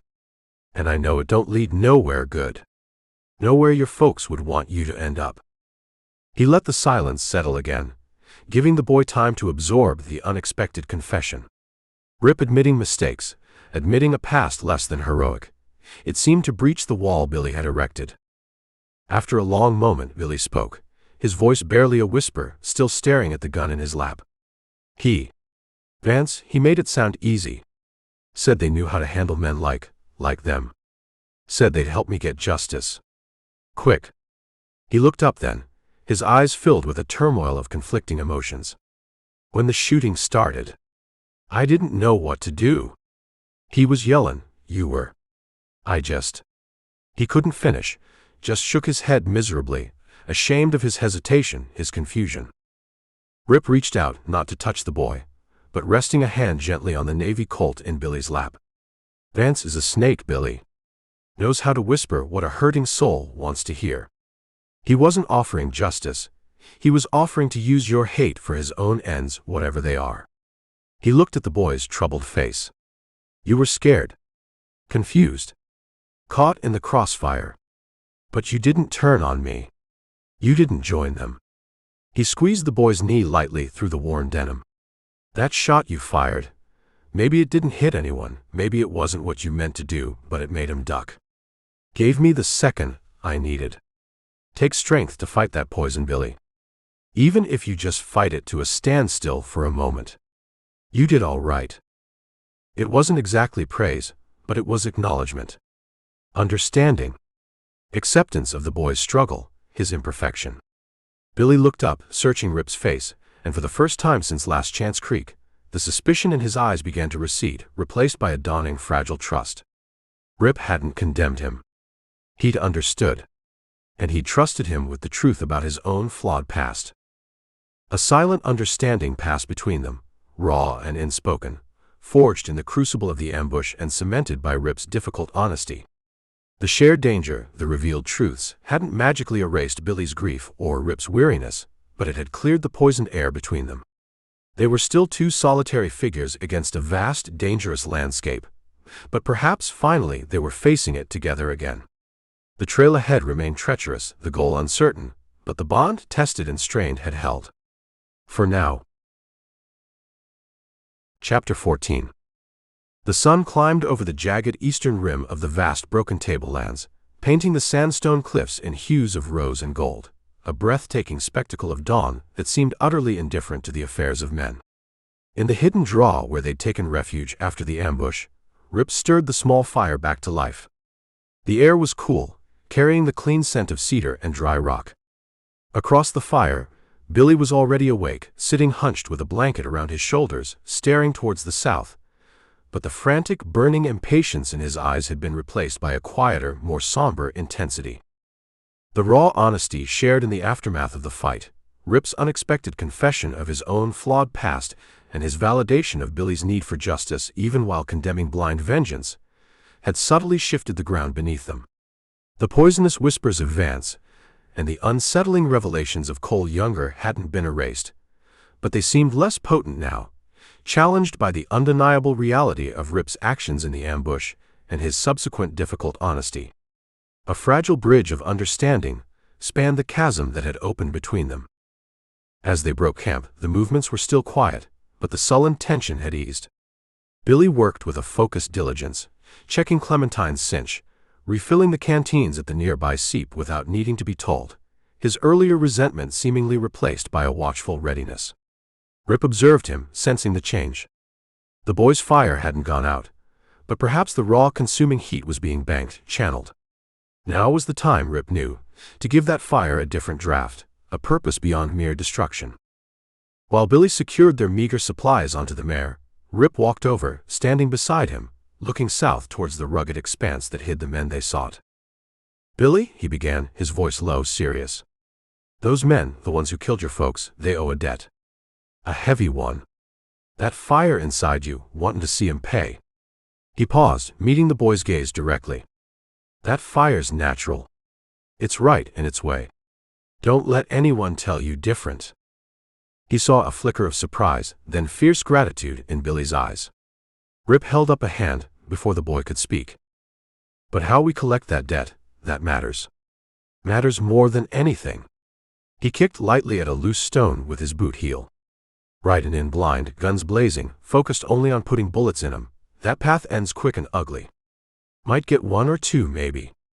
Might get yourself killed first. Even if you succeed, what's left? Just more blood, more ghosts. It makes you like them. Does nothing to honor your ma, your pa, your brother." He let the words sink in, watching the play of emotions on Billy's young face, the ingrained desire for immediate payback warring with the undeniable logic, the emerging respect for Rip's hard-won wisdom. "There's another way," Rip continued. "Harder. Slower. Takes patience." He saw Billy start to bridle at the word patience, but pressed on. "We track 'em smart. We learn everything we can. Who all of them are, names, faces. Who they ride with, if anyone. Where they hole up. We look for proof, things they stole, maybe witnesses if there are any left alive out here who saw something. We gather the rope, strand by strand, before we ever think about throwing the loop." "Proof?" Billy asked, the word sounding foreign. "Why proof? We know what they did." "We know," Rip corrected gently. "But out here, justice is a slippery thing. If we catch 'em, maybe we can find a marshal, somewhere, sometime, who'll listen if we got more than just your word and my gun. Maybe." He didn't sound convinced himself, but it was a principle worth stating. "More important," he added, his voice hardening slightly, "knowing who they are, how they operate, that keeps us alive. Lets us choose the time, the place. Lets us finish it right, clean as we can so it's done, not just paused." He looked out again, at the rugged landscape. "So, our goal ain't just spilling their blood, Billy. It's accountability. Making 'em answer for it. Maybe that's before a judge. Maybe it's just before God and our guns if they won't be taken peaceably. But we go in knowing the whole story, heads clear, aim steady. Not just blind hate guiding our hands. Understand?" Billy looked down, scuffing the toe of his worn boot in the dust. The idea of patience, of gathering proof, still fought against the raw wound inside him. But Rip's words, coming after the shared danger of the ambush, after the honesty between them, carried a different weight now. He remembered the controlled deadliness with which Rip had handled the scavengers, the smart way he'd fought back against Vance's ambush. Maybe this wasn't weakness but a different kind of strength. He finally looked up, meeting Rip's gaze, a flicker of reluctant determination in his eyes. He nodded slowly. A small measure of tension eased from Rip's shoulders. It wasn't complete agreement, perhaps, but it was willingness. A start. They mounted up, Billy swinging up behind Rip this time, the configuration feeling less like necessity and more like partnership as they rode out of the draw. Their purpose, subtly reshaped, lent a new focus to their journey. They picked up the trail of the ambushers, easy enough to find leaving the box canyon, and began the slow, meticulous process Rip had outlined. Now, Rip involved Billy directly in the reading of sign, moving beyond simple direction finding. "See how deep these tracks are," he'd point out. "They're pushing their horses hard. Running scared. Or heading somewhere specific, in a hurry." He'd have Billy examine droppings for clues to what the horses were eating, indicating the type of country they favored. He showed him how a carelessly discarded cigarette butt, still slightly damp, could betray how recently someone had passed. They scanned the ground not just for tracks, but for anything dropped or lost. A fancy concho from a saddle, a spur rowel with a distinctive pattern, a discarded canteen of an unusual make. Anything that could help identify the men when the time came. It turned the grim pursuit into something more intricate, a puzzle to be solved, requiring observation and thought. Billy, caught up in this new, analytical approach, found his focus shifting. The raw edge of his anger remained, but it was now channeled into deciphering the clues, into understanding the men they hunted through the marks they left upon the land. He started pointing things out himself, a broken twig that seemed out of place, the way rocks were disturbed near a potential lookout point. They moved deeper into the lawless expanse, the landscape growing ever more wild and grand around them. Vast sun-drenched mesas, deep cool canyons hiding secrets, the endless sky arching overhead. The journey was still fraught with peril, the destination uncertain, the ultimate goal of accountability a distant, perhaps unattainable prospect. But now they rode with a clearer, shared purpose. The hard trail remained, but they faced it together, man and boy, bound by loss and necessity, seeking not just vengeance, but a reckoning earned through patience, skill, and a determination to see justice done right, however long it took. Chapter 15. The vast, rugged territory south of the river yielded its secrets grudgingly. Days blurred into a steady rhythm of riding, tracking, and watchful camping under skies ablaze with stars or bleached by the unrelenting sun. Rip's methodical patience and Billy's sharp young eyes worked in tandem now, deciphering the faint language of the trail left by the raiders. The shared purpose, forged in the aftermath of the ambush and cemented by Rip's difficult honesty, had created a new dynamic, quieter perhaps, but more solid, grounded in a mutual understanding of the harsh realities ahead. They followed the signs deeper into no man's land, finding confirmation that the group they tracked, the group with the paint pony, had indeed passed through the outlaws' waterhole. Their trail led through increasingly difficult country, narrow defiles where ambush felt like a certainty, steep-sided mesas that forced long, water-depleting detours, and vast stretches of arid plain where the heat waves danced like phantom lakes on the horizon. Supplies ran low again, the pronghorn meat long gone, forcing them to rely on Rip's skill with snares for the occasional rabbit or prairie dog.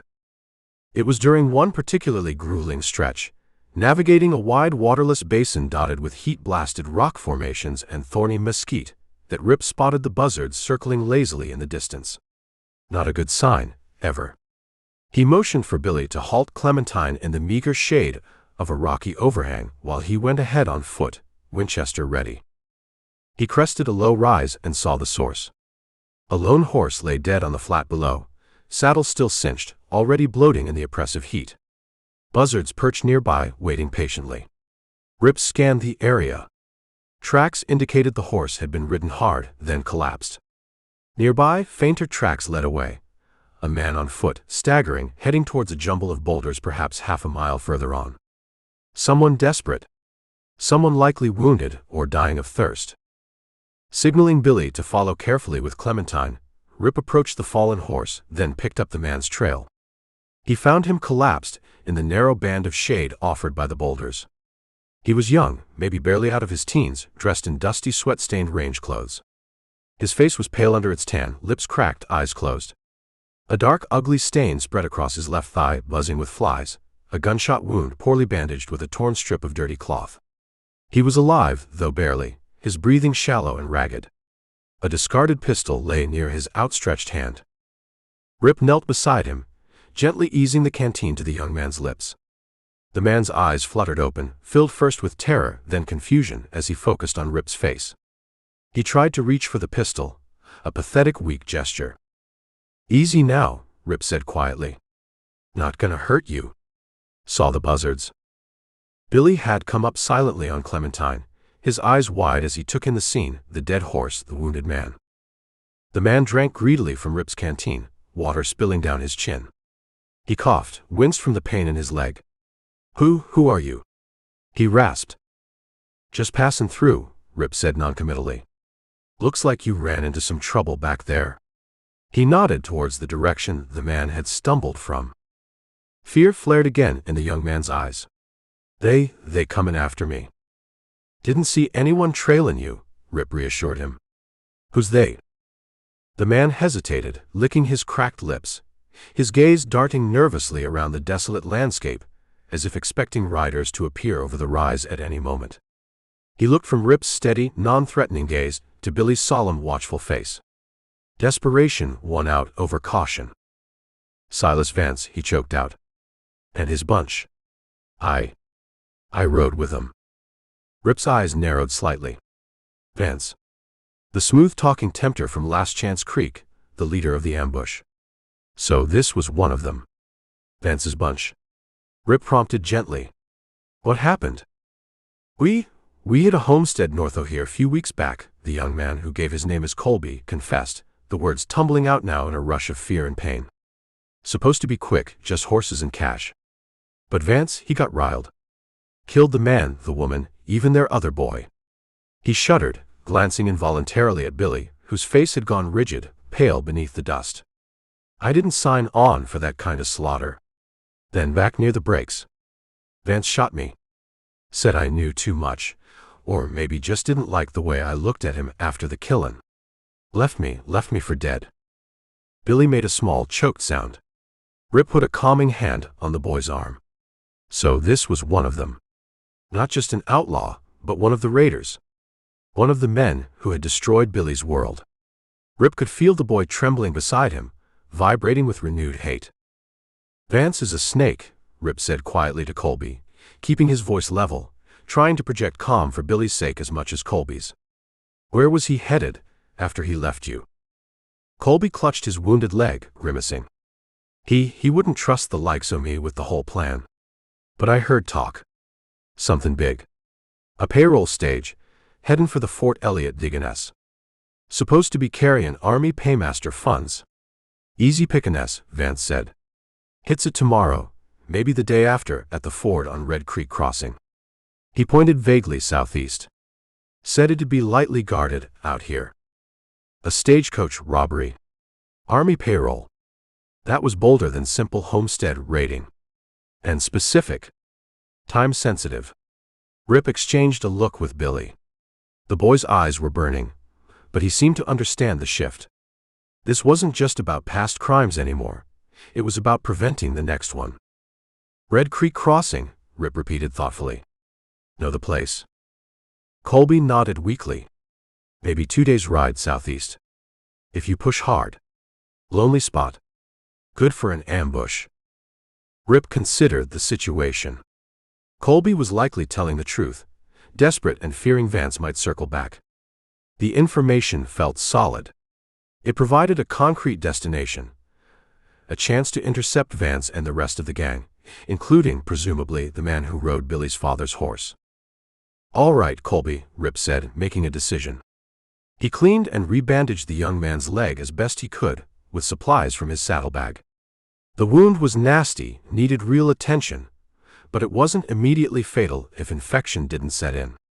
We ain't gonna leave you for the buzzards. But we ain't your nurses either. He gave Colby nearly half of their remaining water and a strip of dried meat. There's a pass through the mesas about a day's ride west o' here. Might lead back towards settlements eventually, if your luck holds. Keep the sun on your right shoulder. Can you walk? Colby nodded again, hope flickering in his pain-filled eyes. I think so. Thank you, Mr. Vance, he deserves. We know what he deserves, Rip cut him off curtly. Just stay clear of Red Creek Crossing. Understand? Colby understood. Rip helped him to his feet, watched him take a few staggering steps westward, a lonely, pathetic figure against the vast landscape. He wouldn't likely make it, Rip knew. But he'd given him a chance. And Colby, in turn, had given them theirs. Rip turned back to Billy. The boy's face was a mask of conflicting emotions. The raw hate for the man who just confessed involvement in his family's murder, warring with the focused intensity of knowing where the gang would be and when. Red Creek Crossing, Rip said quietly. Our trail just got clearer, Billy. And shorter. He swung into the saddle, pulling the boy up behind him. Let's ride. We got a stagecoach to catch. Or stop. They turned Clementine southeast, towards the promise of confrontation at Red Creek Crossing. Their methodical tracking had suddenly, unexpectedly, turned into a race against time. The quest for accountability now had a sharp, deadly point. They weren't just hunting the past anymore. They were riding hard to intercept the future. Chapter 16. Urgency put sharp spurs to their travel. Colby's gasped-out information, the Army payroll stage, Red Creek Crossing, Vance and his murdering crew lying in wait, transformed their methodical tracking into a grim race against time. Rip pushed Clementine hard, but with a horseman's deep understanding of endurance, alternating between a steady, ground-eating trot across the flats and careful energy-conserving navigation through the increasingly rugged draws and washes that marked their passage deeper into no man's land. Billy, riding behind Rip, now clung tight, his small body absorbing the jolts, his eyes fixed forward, the earlier sullenness replaced by a taut, focused intensity that mirrored Rip's own. They rode through the heat of the day, paused only briefly when absolutely necessary to water the horse at meager seeps, and continued long after the sun plunged below the western horizon, using the cold, clear light of the stars to guide them across the treacherous landscape. Rip, calling on years of navigating by instinct and celestial markers, held their course steady southeast. He knew Red Creek Crossing, or knew of it, a notorious ford on a minor stage line that cut through this lawless expanse, known more for holdups than for reliable passage. A place where travelers held their breath and gripped their weapons tighter. A perfect spot for an ambush. Late on the second day of hard riding, Rip reined Clementine in sharply, signaling for silence. He sniffed the air, scanned the terrain ahead. The land sloped downward here, towards a distinct line of darker vegetation, cottonwoods and willows, snaking across the arid plain, marking the course of Red Creek. They had arrived in the vicinity. Dismounting well back from the creek itself, hidden in a shallow depression screened by dusty mesquite, Rip left Billy with the horse. Stay put. Absolute quiet. Fire only if I fire first, understand? Billy nodded, his face pale but determined, clutching the Navy Colt which Rip had ensured was loaded and ready, trusting the boy now more out of necessity than conviction. Rip moved forward alone, Winchester in hand, using every dip in the land, every rock, every bush for cover, approaching the crossing like a stalking predator. Red Creek wasn't much more than a wide sandy bed with a ribbon of sluggish water meandering through it, but the banks were steep, cut deep by past floods, offering only one clear, established ford where the stagecoach would have to cross. Cottonwoods and thick willow brush lined the banks, providing ample concealment. An old, roofless adobe ruin, likely a failed attempt at a relay station long ago, crumbled silently on a low rise overlooking the ford from the south side. It was, as Colby had said, a perfect natural trap. Rip spent an hour circling wide, studying the area from different angles, finally finding his vantage point. A narrow ledge hidden amongst a tumble of boulders high on the northern bank, screened by stunted cedars, offering a clear view of the ford, the ruined adobe, and the approaches from both east and west. He crawled back, retrieved Billy and the horse, tethering Clementine securely in a hidden draw far enough away not to betray their presence, then led Billy up the steep slope to the hidden ledge. "We wait," Rip whispered, settling in behind a protective rock, pulling Billy down beside him. "We watch. We learn. Don't move unless I say.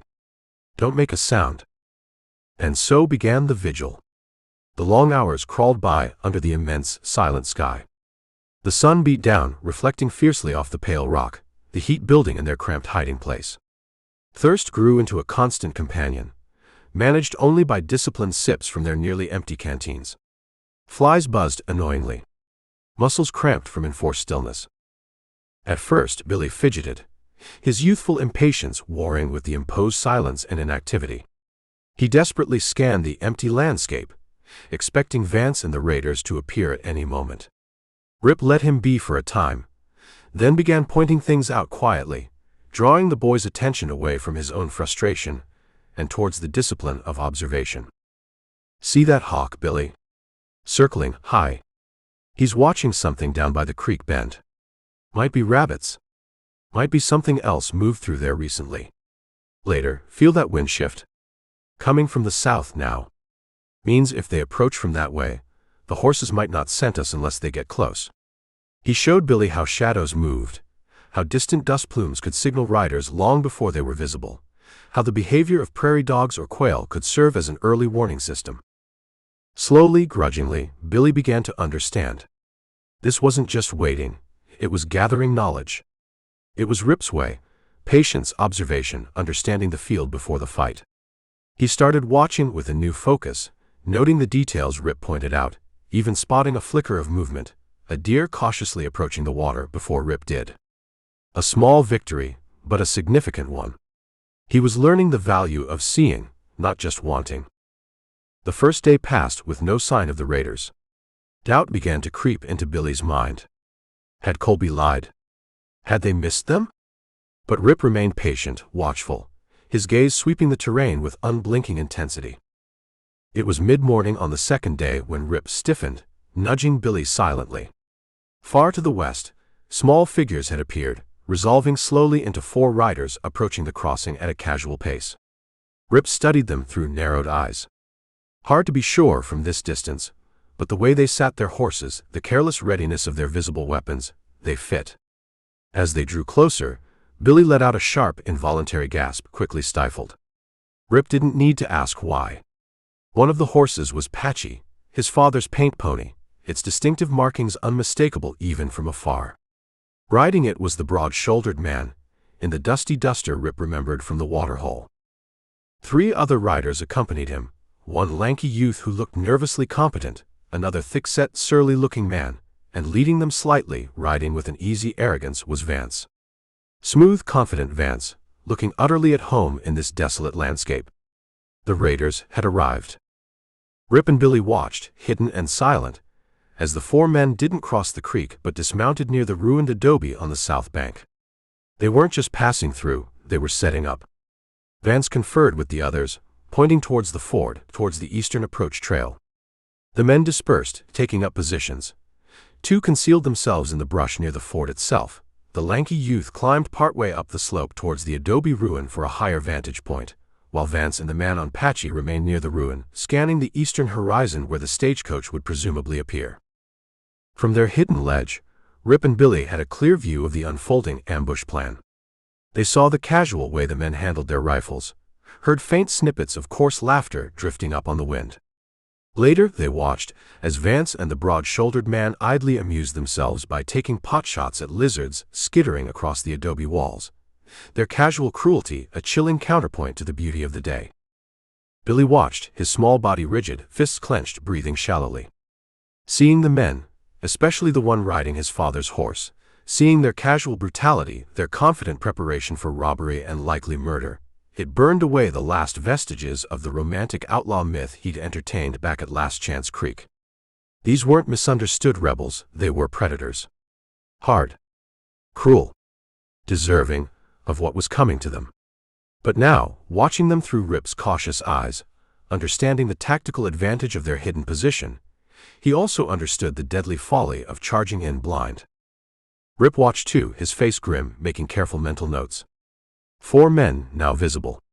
Their positions, their likely plan, hit the stage as it slowed for the ford. He assessed the terrain, the lines of fire, the potential escape routes, both the raiders and his own. Colby's information was accurate. The threat was real, immediate. And witnessing it firsthand, seeing the cold calculation in Vance's posture, the casual menace of the others, solidified Rip's own resolve. This wasn't just about Billy's past anymore. These men were a plague on this land, and stopping them here now felt like a grim necessity, a matter of stark, unadorned justice. The sun beat down. The raiders waited, patient as buzzards. On the hidden ledge, Rip and Billy waited too, armed now not just with guns but with knowledge, observation, and a shared hardened purpose. The stagecoach was due. The confrontation was coming. The silence of the empty creek crossing felt like the deep breath before the killing began. Chapter 17. The sun beat down on the hidden ledge, baking the sandstone rock until it radiated heat like a furnace lid. Below, at the Red Creek Ford, Vance and his 3 men waited with the patient, predatory stillness of rattlesnakes coiled in the shade. They had chosen their ambush spot well. From his vantage point, Rip could see the trap clearly. 2 men hidden in the dense willows near the water's edge to hit the lead horses and driver. The lanky youth positioned higher up near the adobe ruin to cover the guards or passengers, and Vance himself, along with the broad-shouldered man riding Billy's father's paint horse, commanding the scene from near the ruin, ready to direct the robbery and cut off any escape. 4 against 2, and one of the 2 was a boy, albeit a boy now armed with a heavy Colt and a burning purpose. The odds stank. A direct confrontation, Rip knew, would be a meat grinder.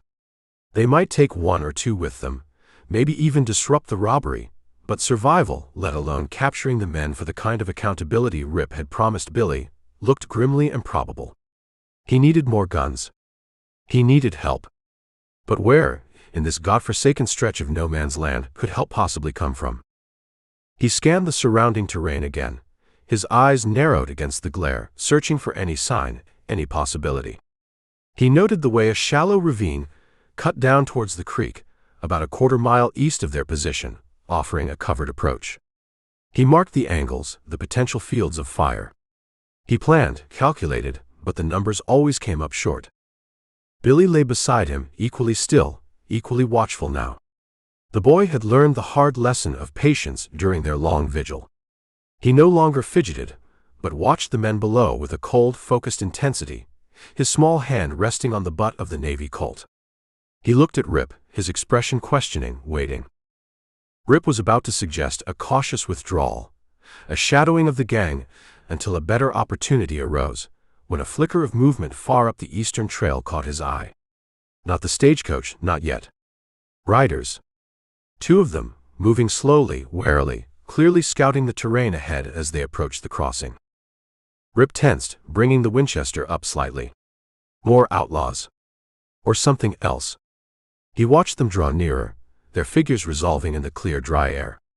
One was older, thick-set, riding with the slumped weariness of a man carrying too heavy a burden, wearing the unmistakable glint of a tarnished badge pinned to his dusty vest. The other was younger, leaner, trying too hard to look tough and competent. Rip recognized the older man with a jolt. Marshal Brody, the cynical, under-resourced lawman they'd briefly encountered back at that struggling settlement Last Chance Creek. What was he doing out here? Brody and his young deputy, Evans, reined in their horses well back from the creek, dismounting in the scant shade of a cluster of rocks, their movements cautious, scanning the ford and the surrounding banks with suspicion plain on their faces. They hadn't spotted Rip and Billy yet, nor, apparently, had they seen Vance's men hidden below.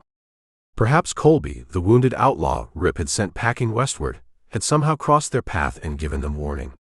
Or maybe rumors of the planned robbery had reached Brody through other channels.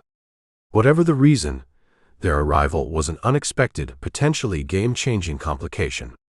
Or opportunity. Rip made a quick decision. Waiting could be fatal. He needed to act before Brody blundered into Vance's trap, or Vance spotted the lawman and changed his plans. He touched Billy's arm. Stay put. Not a sound. Moving with infinite care, Rip eased back from the ledge, circled through the rocks and brush, and descended the slope until he could approach Brody's position from the side, keeping cover between himself and the unseen ambushers down at the ford. He stepped out from behind a large boulder when he was 30 yards away, the Winchester held non-threateningly across his chest. Marshal Brody, Rip called out quietly but clearly. Brody and Evans spun around instantly, hands dropping to their guns, surprise and suspicion warring on their faces. Brody's eyes narrowed as he recognized Rip. You again, Brody grunted, not lowering his pistol.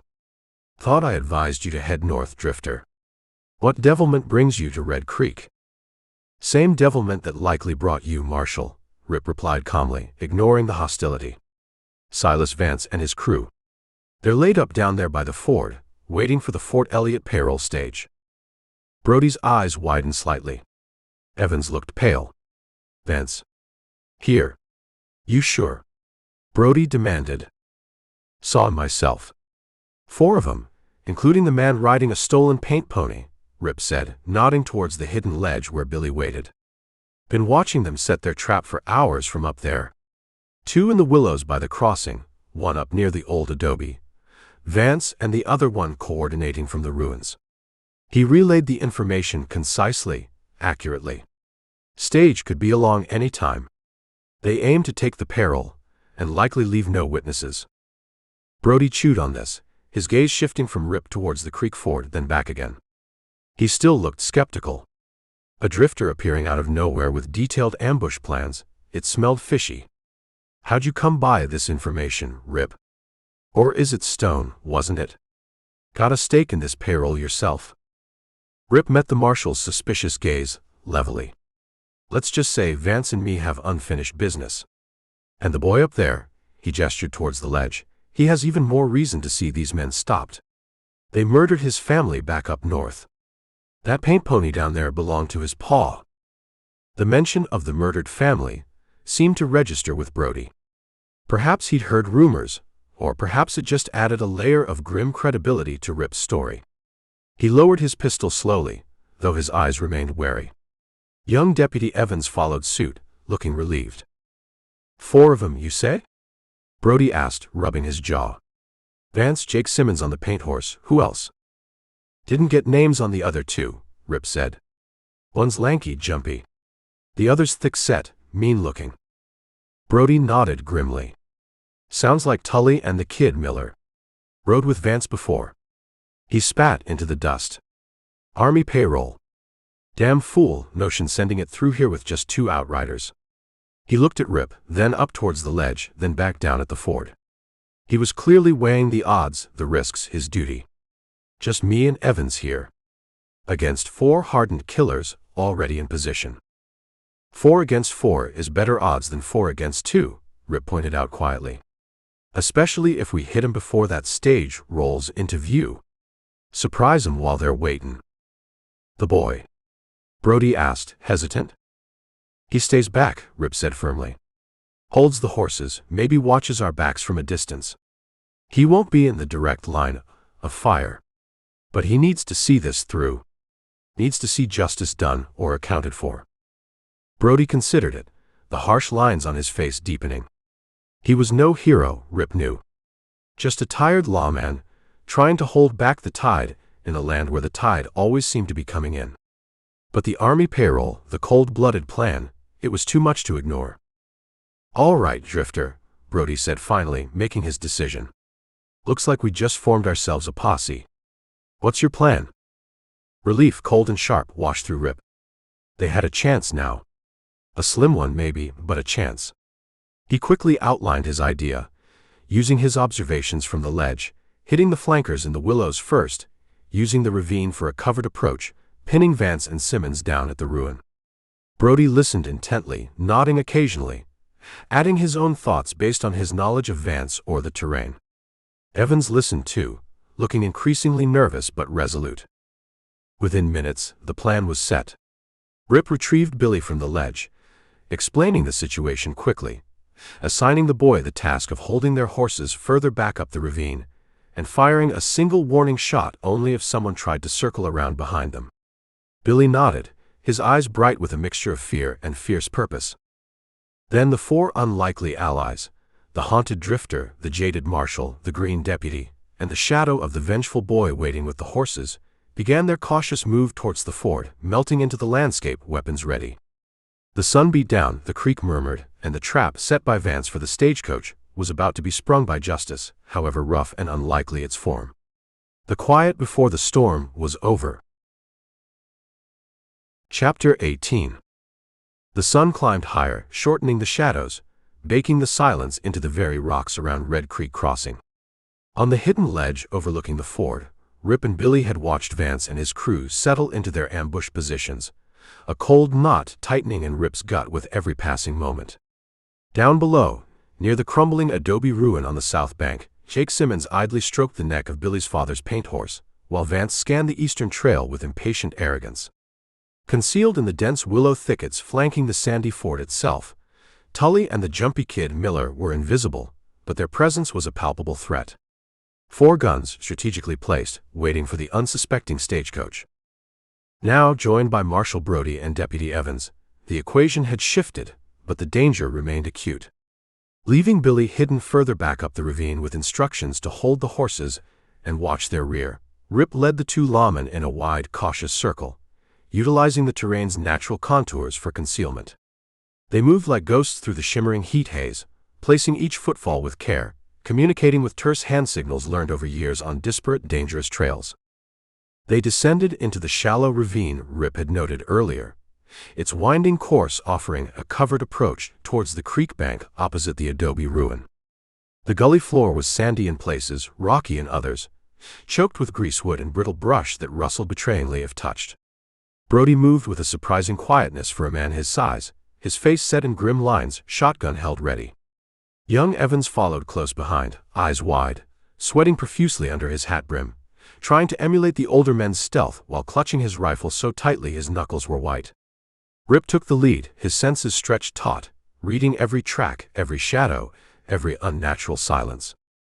The ravine brought them to within 70 yards of the creek bank, directly across from the ruined adobe.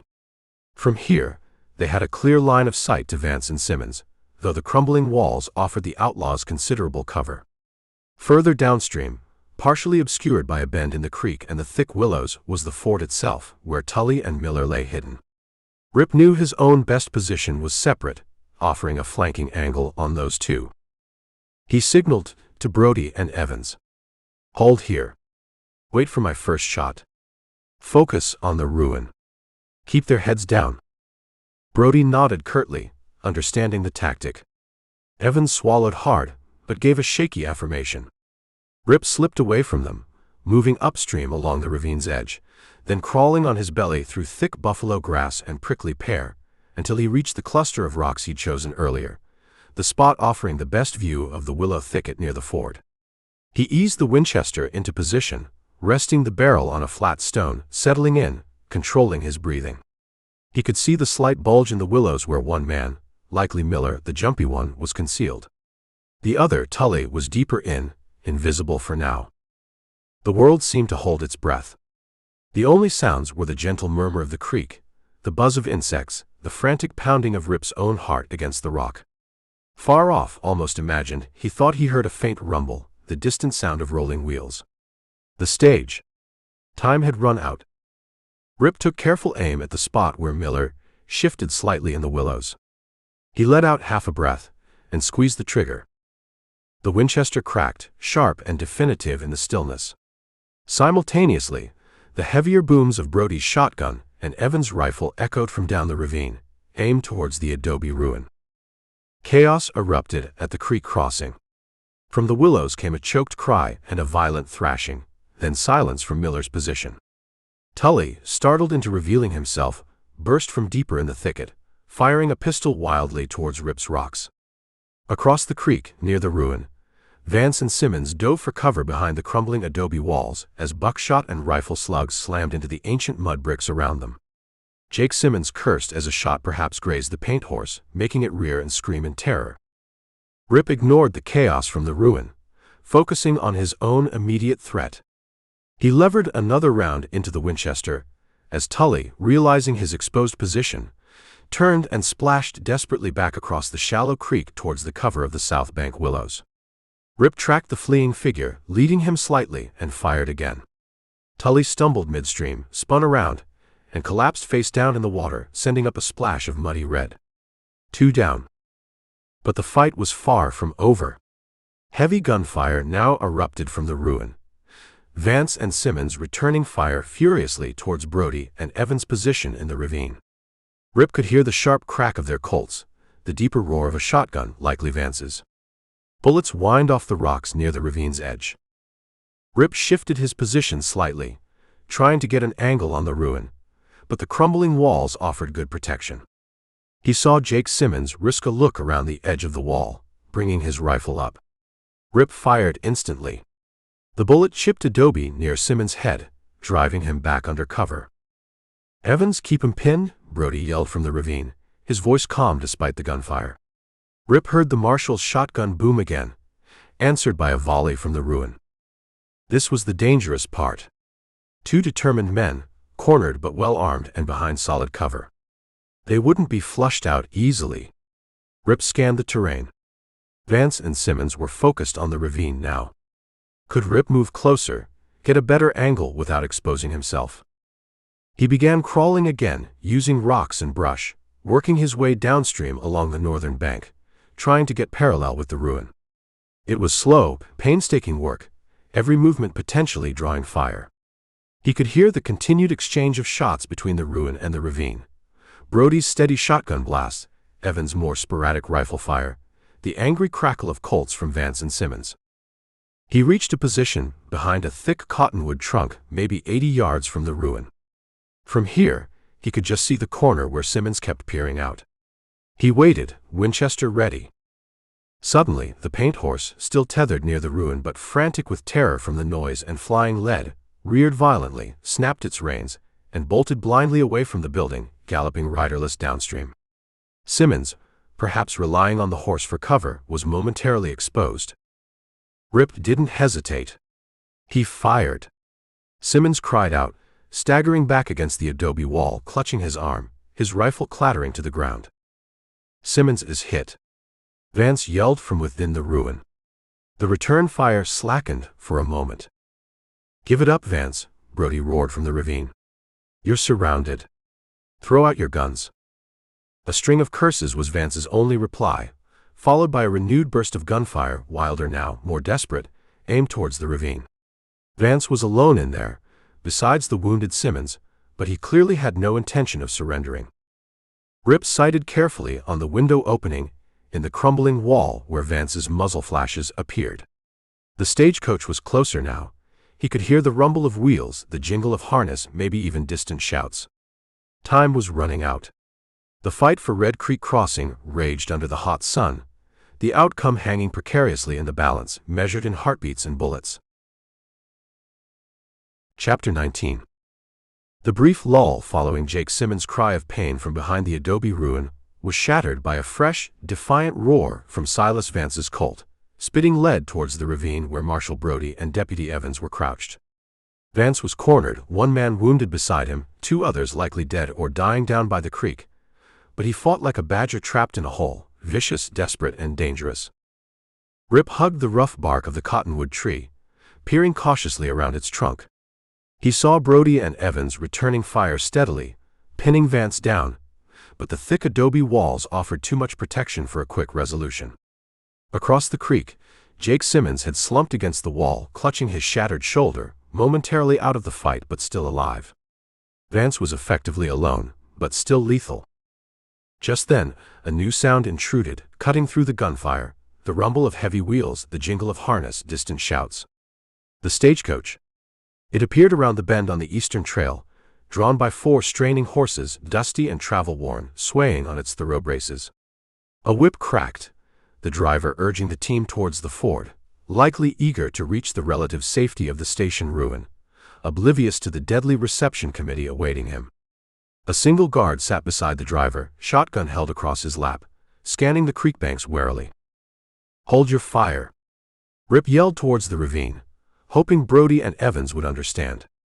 Firing now might hit the approaching stage. Vance saw it too. Rip saw his head whip around, saw a sudden wild calculation flare in his eyes. His original prize was arriving, but his ambush was broken, his gang decimated. Trapped. Unless. With a savage yell, Vance burst from the cover of the ruin, not towards the creek or the safety of distance, but directly towards the approaching stagecoach, firing his Colt rapidly towards Rip's position to cover his desperate charge. He was gambling everything on one last audacious move: seize the stage, maybe take a hostage, use the coach itself as a shield or an escape vehicle. "Stop him!" Brody bellowed from the ravine. Brody and Evans opened fire, but Vance was a moving target, dodging behind rocks, using the startled stage horses themselves as partial cover as the driver frantically sawed on the reins trying to halt the terrified team. Rip reacted instantly. This was the critical moment. He stepped clear of the cottonwood, planting his feet firmly, bringing the Winchester smoothly to his shoulder. Vance was zigzagging towards the stage, now less than 30 yards away, almost reaching the lead horses. The stage guard, reacting bravely, leveled his shotgun, but Vance fired first, the heavy Colt slug tearing into the wooden side panel near the guard's head, making him duck instinctively. In that moment, Rip had his shot. Clear, unobstructed, the fraction of a second before Vance reached the perceived safety of the coach. Rip took a steady breath, led the running figure just slightly, and squeezed the trigger. The Winchester bucked against his shoulder. Vance stumbled in mid-stride, as if tripped by an invisible wire, his momentum carrying him forward a few more steps before he pitched face first into the dusty creek bank, his Colt flying from his grasp. He lay still. A sudden, profound silence fell over Red Creek Crossing, broken only by the nervous stamping and snorting of the stage horses, the terrified babble of unseen passengers from within the coach, and the low groans of the wounded Jake Simmons near the ruin. Rip cautiously approached Vance's fallen figure, Winchester ready. Brody and Evans emerged from the ravine, guns still leveled, covering the ruin and Simmons. Vance didn't move. Rip nudged him with his boot. Nothing. Silas Vance, the smooth-talking tempter, the ruthless architect of ambush and murder, was finished. Brody moved towards the ruin, Evans covering him. Simmons. Throw out your gun. Hands high. A pained groan answered him. Slowly, Simmons used his good arm to push his rifle out from behind the wall, then raised the hand in surrender, his face pale and contorted with pain. Brody kicked the rifle away, and quickly disarmed and secured the wounded outlaw. The stagecoach driver and guard, seeing the fight was over, slowly lowered their weapons, their faces white and shaken. Passengers began to peer nervously from the coach windows. Just then, Billy appeared, emerging cautiously from the ravine further back where he'd been holding the horses. He held the Navy Colt defensively, but his eyes were wide as he took in the scene, the still figures of Tully and Miller near the willows, the captured, wounded Simmons by the ruin, and Vance lying dead near the creek bank. He walked slowly towards Rip, his gaze fixed on the aftermath of the violence. He stopped near Vance's body, looking down at the man who had tried to lure him onto the outlaw trail, the man whose gang had destroyed his family. Rip watched the boy closely. Would the simmering hate explode now? Would he raise the Colt, try to put another bullet into the dead man, seeking that final physical act of vengeance? Billy just stared, his expression unreadable. He looked at Vance, then over at Simmons, who glared back weakly, then finally up at Rip. There was no triumph in the boy's eyes, no satisfaction. Just a kind of dazed shock, maybe the beginnings of a grim understanding of the true cost of the violence he had craved. He slowly, deliberately, lowered the hammer on the Navy Colt and slid it carefully back into his waistband. Marshal Brody, all business now despite his weariness, took charge. He directed Evans to check on Tully and Miller, confirming both were dead, questioned the stage driver about the payroll, and reassured the shaken passengers. The driver, stammering his thanks, confirmed the strongbox containing the army funds was secure. You too, Brody said, turning to Rip and Billy, nodding towards Simmons. Keep an eye on him. Evans and me gotta secure this scene, figure out how we're gonna haul this prisoner and the rest outta here. He looked around the quiet, sun-drenched crossing, littered now with the detritus of the brief, savage battle. Justice came to Red Creek today, I suppose. Uglier than usual, maybe, but it came. Rip didn't answer. He just stood beside Billy, watching Brody and Evans move among the dead, feeling the vast silence of the surrounding wilderness press back in now that the gunfire had ceased. The robbery was stopped. Vance's gang was broken. They had survived. But standing there, amidst the quiet carnage, under the immense uncaring sky, it felt less like a victory, and more like the grim closing of another violent chapter in the endless bloody ledger of the untamed land. Billy stood beside him silent, the fire in his eyes perhaps not extinguished, but banked low now, overshadowed by the stark reality of the reckoning he had just witnessed. Chapter 20. The raw violence of the gunfight bled away into the vast silence of the surrounding badlands, leaving behind a scene etched in harsh sunlight and sharp shadows. At Red Creek Crossing, the air hung thick with the metallic tang of gunpowder and the scent of fierce sweat rising from the huddle of shaken stagecoach passengers. Marshal Brody, his face grim and set, moved with weary authority, directing young Evans as they checked the bodies of Vance, Tully, and Miller, confirming the finality of their lawless careers. Near the crumbling adobe ruin, Jake Simmons, the broad-shouldered man who'd ridden Billy's father's horse, sat slumped against the wall, his good arm bound securely, his wounded shoulder roughly bandaged, his face a mask of pain and sullen resentment. Billy stood a little apart, near where Rip was reloading his Colt, the spent casings ejected onto the dusty ground. The boy's hands, Rip noted, were steady now, but his face was pale, his eyes fixed on Simmons with an unnerving intensity. He had watched the fight, fired his one distracting shot, then stayed back with the horses as ordered, only coming forward once the silence signaled the end. Now, he stood facing the tangible embodiment of his family's destruction. Brody called out, Rip, give me a hand here. Let's see if Vance carried any papers, might tell us who else rode with this bunch. Rip hesitated for only a fraction of a second, his gaze flicking towards Billy, then towards the prisoner. Simmons was disarmed, wounded, guarded loosely by Evans, who was trying simultaneously to reassure the stage passengers. But Rip knew the danger wasn't just physical.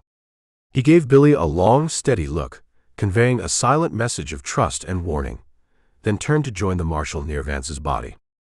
Left momentarily unattended, save for the distracted deputy yards away, Billy felt the full weight of Jake Simmons's presence settle upon him. He could smell the man's stale sweat, see the dirt ingrained in the lines on his neck, hear his ragged breathing. This man had been there. Had ridden his father's horse away from the ashes of his life. The Navy Colt felt heavy and potent in Billy's belt.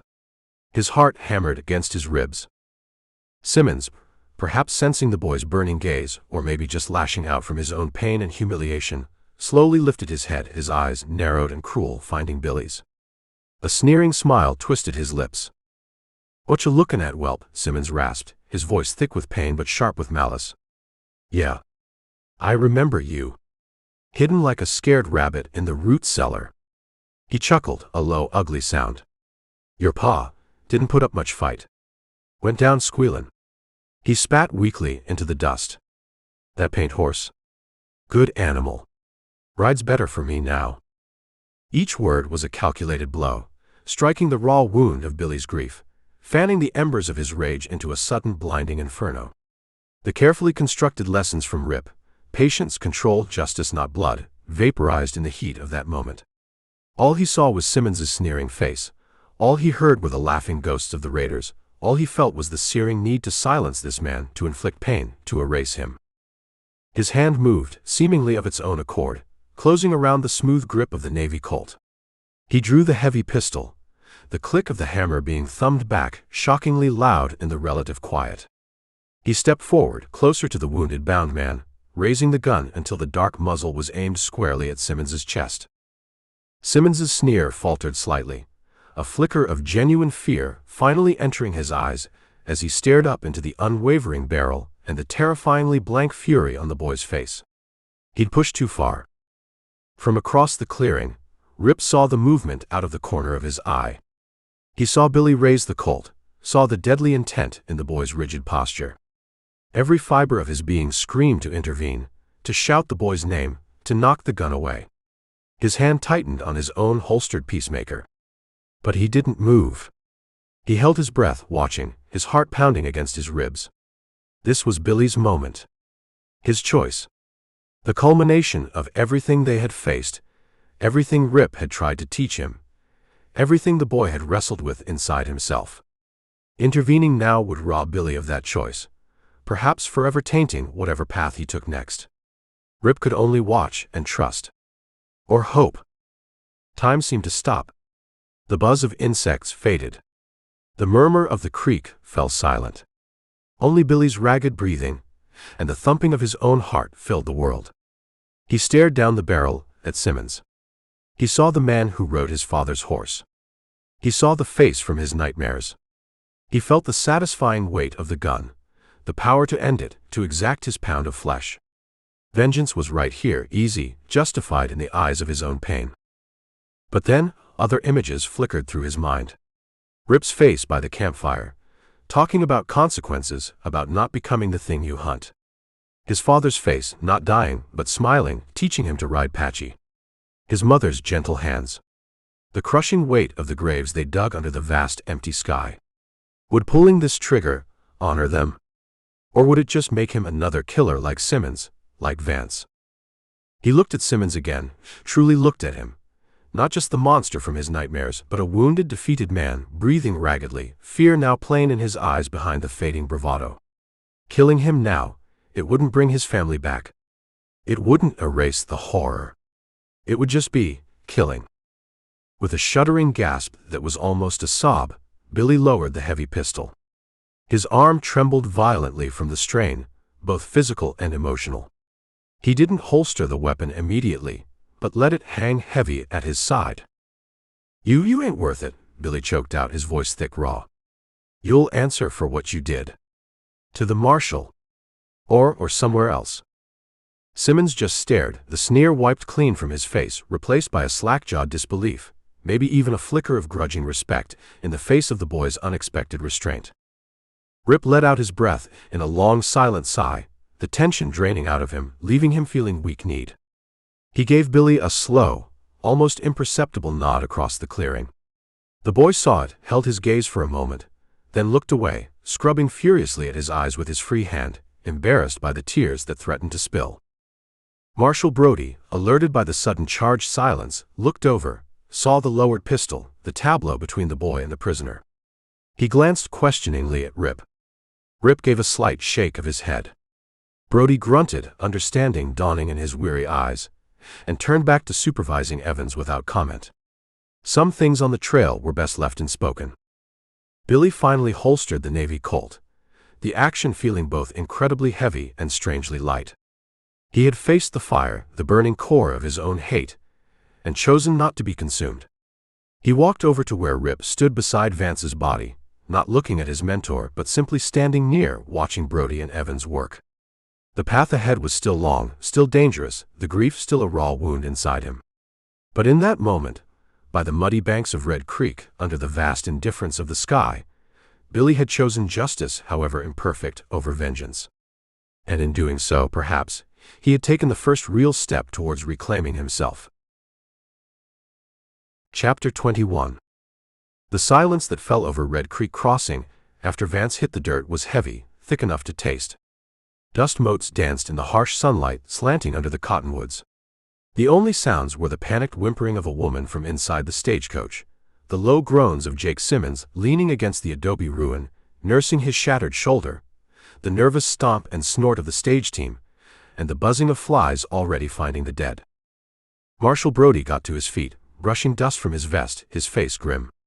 Young Deputy Evans scrambled up beside him, looking pale but relieved, rifle still held at the ready.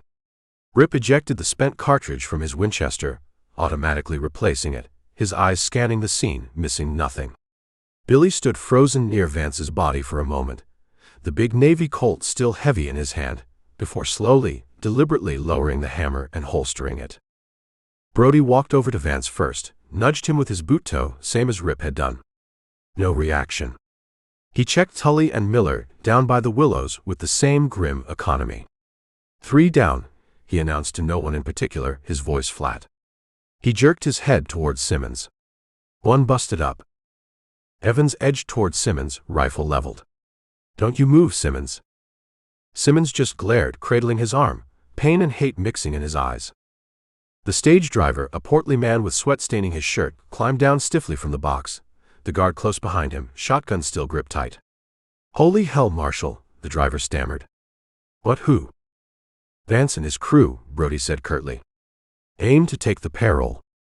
Ran into some prior complications. He nodded towards Rip, who offered no acknowledgement. You all right? Passengers?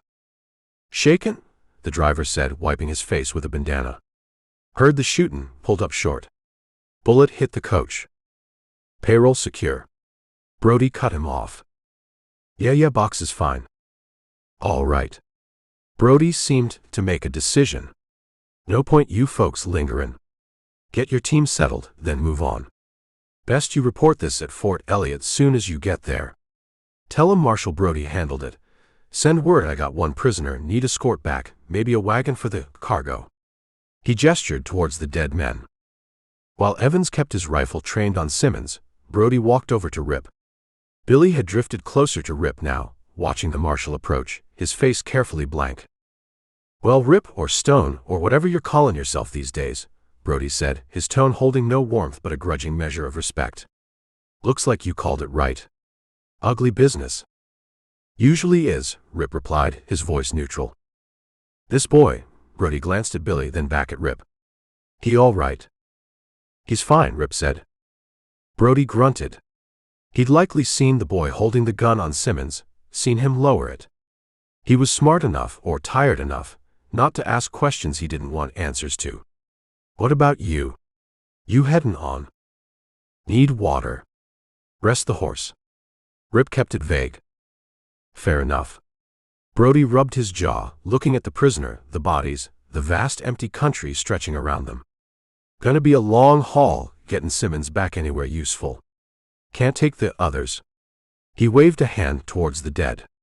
Have to bury him here, I reckon. Send word. He spat. More paperwork. He looked at Rip again. Appreciate the help. Could have gone bad, real bad, if you hadn't been here. It wasn't effusive, just a statement of fact. Vance owed me, Rip said simply, offering no further explanation. Brody nodded slowly, accepting that. Out here, debts and grudges were reason enough for almost anything. All right then. Evans, he called out. Get Simmons tied proper. Check him for any hideout guns. Then we start digging. Sun's not gettin' any lower. Evans hurried to obey, looking relieved to have a specific task. Rip watched them haul the groaning, cursing Simmons to his feet and secure his good arm. He saw Billy watching too, his gaze lingering on the man who rode his father's horse, the man who had taunted him. But the burning fury from before wasn't there. Instead, the boy's expression was distant, thoughtful, as if seeing Simmons not as a monster, but as a captured piece of a grim, finished puzzle. Rip walked over to where he'd dropped his canteen during the fight, picked it up, checked its level. Low. He glanced at Billy. Water. Billy shook his head. Rip took a small sip himself, then went to check on Clementine, who was calming down now that the shooting had stopped. He ran a hand over her, checked her legs, spoke to her in low tones. Routine. Practical actions to fill the void after violence. Billy came over, stood watching him. The silence stretched for a moment, filled only by the sounds of Brody and Evans starting the grim work of dealing with the dead and the prisoner. That gun, Rip said quietly, not looking at the boy, focused on checking Clementine's bridle. Did good holding back. Billy didn't answer immediately. Then softly, didn't feel good. Rip nodded slightly. Ain't supposed to. Killin's killin'. Even when it might feel deserved. He finally looked at the boy. But not killin' him. Choosing not to when you could have, that takes something. Something those men, he nodded towards the bodies, never understood. He straightened up. We need water. Need to find a clean camp away from this. As the stagecoach finally rolled away, the driver cracking his whip with renewed urgency, the passengers peering back with morbid curiosity, Rip and Billy gathered their meager belongings. Brody gave them a final nod. Good luck to ya. You too, Marshal. Watch your back trail with that one, Rip said, glancing toward Simmons, who was now securely tied and slumped against the adobe wall, watched by Evans. Rip helped Billy into the saddle, then swung up behind him. He turned Clementine, not south towards the heart of no man's land, but west for now, towards the higher ridges where water might be found, where they could make a quiet camp and rest, away from the ghosts of Red Creek Crossing. The accomplishment felt grim, heavy. They had stopped the robbery, broken the gang, delivered a form of rough justice. Billy had faced his demon, and made a choice Rip could respect. But the cost was etched in the lines around Rip's eyes, in the haunted quiet that still clung to the boy. They rode away from the scene of the reckoning, the silence between them different now, not hostile, not suspicious, but weary, contemplative, bound by the shared experience of violence survived and vengeance denied. The trail ahead remained unknown, but the way they faced it together had fundamentally changed. Chapter 22. They found a defensible spot high on a windswept mesa, a day's ride west of Red Creek Crossing, a natural rock shelf overlooking miles of broken badlands, offering clear sightlines in all directions. Exhaustion lay heavy on both Rip and Billy, bone deep and profound. The adrenaline had long since faded, leaving behind the dull ache of bruised ribs for Rip, scrapes and stiffness for them both, and the deeper weariness that came from skirting the edge of death. They made a cold camp, not wanting even the smallest fire to signal their presence in this empty, watchful land. Rip meticulously cleaned his Winchester, and the Colt, the familiar repetitive motions a way of imposing order on the internal chaos left by the gunfight. Billy sat nearby, sharpening Rip's skinning knife on a whetstone with intense concentration, his small face serious, thoughtful. The charged silence between them wasn't hostile anymore, like it had been after Last Chance Creek. It was different, quieter, tinged with shared experience and the gravity of what they had survived. First light found them taking stock. Rip checked Clementine thoroughly. The mare was tired but sound, a testament to her breeding and stamina. Their supplies, however, were dangerously low. The flour sack was nearly empty, coffee grounds reduced to a few precious spoonfuls, jerky long gone. The water Colby had taken had hurt them badly, and the seat back at their last proper camp felt a lifetime away. Survival, always the baseline rhythm of the trail, now pressed in with renewed urgency. Rip laid out the few items he'd quickly retrieved from Vance's body before Brody took over. Not much, just a twist of tobacco, surprisingly good quality, a handful of coins, and a tarnished silver locket containing a miniature portrait of a stern-looking woman Rip didn't recognize. Nothing to indicate a wider network, no maps, no letters. Just the meager possessions of a man whose life had ended violently by a lonely creek. Rip pocketed the coins, survival demanded pragmatism, and tossed the locket aside into the dust. Some stories were best left unknown. Billy watched him, then quietly pulled the small, carved wooden horse from inside his shirt. He ran a thumb over the smooth, worn wood, his expression unreadable. It was the only tangible link left to his past, salvaged from the ashes. All the rest, the homestead, the tools, his father's saddle, gone. Rip saw the boy looking at the horse, then glancing towards the south, where Marshal Brody was presumably hauling Jake Simmons towards whatever passed for justice in this territory. "He took the paint horse, Billy," Rip said quietly, anticipating the unspoken question. "Patchy." "Brody took him along with Simmons. Evidence, he called it. Standard practice." Billy nodded slowly, his eyes fixed on the wooden toy. "Reckon Pa would understand. Patchy bein' evidence." He paused. Will Marshal Brody hang him? Simmons. The question hung in the cool morning air. Rip considered it, choosing his words carefully. No point painting a pretty picture now. The boy had seen too much ugliness already. Maybe Billy. Maybe not. Rip picked up a pebble, weighed it in his hand. Law's a funny thing out here.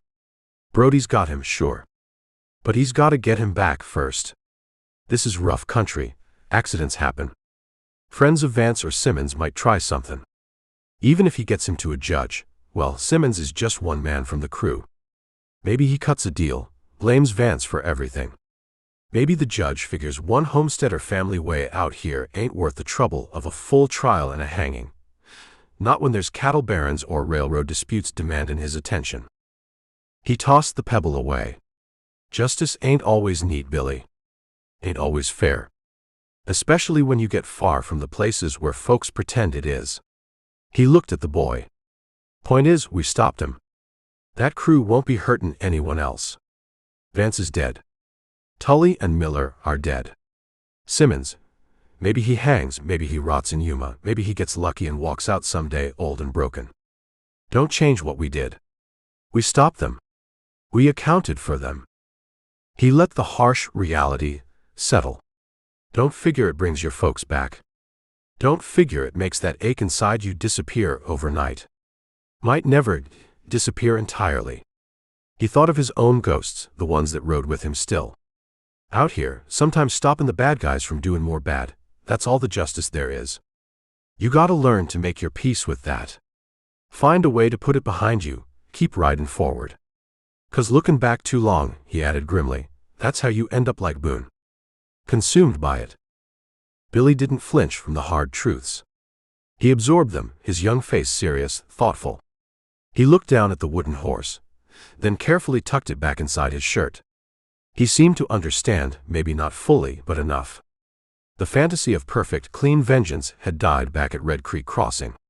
This was the gritty, unsatisfying reality. So, Billy said after a moment, his voice quiet but steady, looking up at Rip. Where we ridin' now? The question hung there, practical, focused on the future, not the past. Rip felt a surge of something that might have been pride, quickly suppressed. The boy was learning. Supplies are low, Rip said, turning practical himself. Water's gonna be scarce headin' further south into the real heart of the Strip, especially now we know crews like Vance's are thick in there. Goin' back north the way we came ain't smart either. Too many folks might have heard about the fight, might be looking for trouble or easy pickiness. He pointed towards the northeast. There's supposed to be some settlements up towards the Kansas line. Cowtowns maybe. Or maybe just a railhead. Long ride, but safer country once we clear these breaks. Chance to get supplies, rest the horse proper, figure out what comes next for us. He looked at Billy, making it a question, treating him like a partner in the decision. Sound right to you? Billy considered it, his gaze sweeping across the vast, rugged landscape stretching away in all directions. Then he nodded. Northeast, he agreed. Sounds better'n sittin' here waitin' for more trouble. The decision was made. A new direction. A move away from the immediate locus of violence and vengeance. They packed their meager camp, Rip helping Billy adjust the saddle cinch one last time. The air between them felt different. Weary, yes, burdened by the harsh realities they'd faced and acknowledged, but clearer somehow. Stripped down to essentials, like the landscape around them. They mounted Clementine, Billy swinging up behind Rip without needing help now, finding his balance easily. Rip turned the mare's head northeast, towards the distant promise of greener pastures, or at least different troubles. They rode out from the mesa shelf, two small figures against the immense backdrop of rock and sky, leaving the reckoning at Red Creek crossing behind them, carrying its lessons forward onto the endless, uncertain trail. Chapter 23. They rode northeast for 6 days, leaving the broken Badlands and the memory of Red Creek crossing behind them. The country smoothed out some, rolling hills giving way to wide grassy plains dotted with grazing antelope that vanished like smoke at their approach. The air felt cleaner, the sky bigger, less menacing than it had back in no man's land. They found water easier, shot a couple of prairie chickens that made a welcome change from Rip's dwindling jerky supply. The hard edge of constant vigilance eased just a fraction, though Rip's eyes never stopped scanning the horizon, never stopped reading the trail. Billy was quieter than ever, but it was a different kind of quiet now. Less sullen, more thoughtful. He rode Clementine with a newfound confidence, his small frame adapting easily to the horse's rhythm. He watched everything Rip did. The way he chose a campsite for its defensibility and access to water, the way he cleaned his weapons with meticulous care, the quiet way he listened to the sounds of the prairie night before rolling into his blanket. He didn't ask many questions, but Rip saw him practicing things, checking the cinch strap the way Rip did, testing the wind before choosing which side of a draw to approach. Learning by watching. On the 7th day they saw it, the glint of sun on metal rails stretching across the prairie, and beyond them the raw, hopeful, haphazard sprawl of a town. Newton. End of the line for the cattle drives coming up from Texas, start of the line for the railroad heading east. It wasn't pretty. Mostly unpainted lumber buildings, wide muddy streets churned by hooves and wagon wheels, a noisy collection of saloons, cheap hotels, and outfitters catering to cowboys with money to burn and settlers heading west with dreams to chase. But it was civilization, of a sort. A place to get what they needed. They rode in slow, drawing glances but no undue attention. A dusty man and a boy on a good-looking horse, common enough sight. Rip found a livery that looked marginally less likely to steal the horse feed, leaving Clementine in the care of a sleepy-eyed ostler. Then they hit the general store. Inside, the place buzzed with activity, a stark contrast to the tense silence of Last Chance Creek or the emptiness of the trail. Cowboys jostled at the counter, settlers debated the price of canvas, a drummer in a dusty suit tried to sell patent medicine. The shelves were crammed high with goods, bolts of cloth, sacks of flour, sugar, coffee, tools, ammunition, candy jars. The air smelled of tobacco, leather, brine pickles, and humanity. Billy looked around, wide-eyed, taking it all in. He saw boys his own age maybe, running errands or playing stickball in the street outside. He saw women in calico dresses haggling over prices. He saw men laughing, drinking, working. A whole world operating on rhythms completely alien to the one he'd known on the homestead or the trail.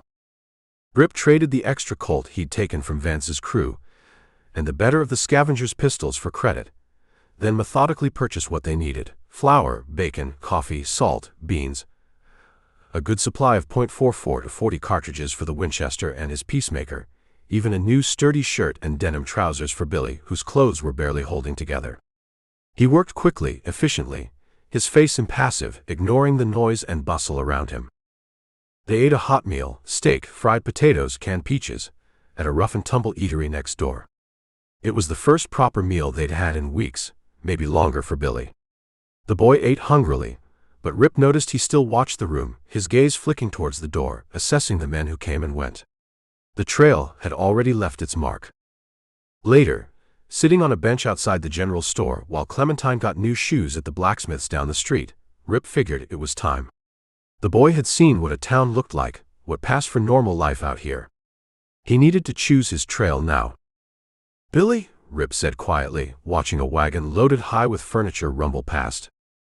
The boy looked up from studying the pattern of dust kicked up by the wagon wheels. "We got supplies now," Rip stated, matter of fact. "Enough to last a good while. Horse is getting shod. This town seems like a place a boy could find work. Storekeep needs help sweeping up. Livery always needs hands. Blacksmith might take on an apprentice." He paused. "Or I could talk to the marshal here. See if he knows folks back where your family came from. Maybe relatives who could take you in." He let the options hang there. Then added the last one. "Or you keep riding with me." Billy looked down the busy street, at the kids chasing a stray dog, at the cowboys swaggering into a saloon, at the families loading wagons. He looked at the buildings, the railroad tracks glinting in the sun. Then he looked back at Rip, at the older man's weathered face, his calm eyes that had seen too much, the quiet competence that had kept them both alive. He thought about the trail. The hardship, the fear, the gnawing emptiness left by his family's death. But he also thought about the lessons learned, the satisfaction of reading sign correctly, the shared silence by the campfire that sometimes felt less lonely than this noisy town. He thought about the choice he'd made back at Red Creek, the hard choice not to kill Simmons. Rip hadn't praised him, not really, but he'd understood.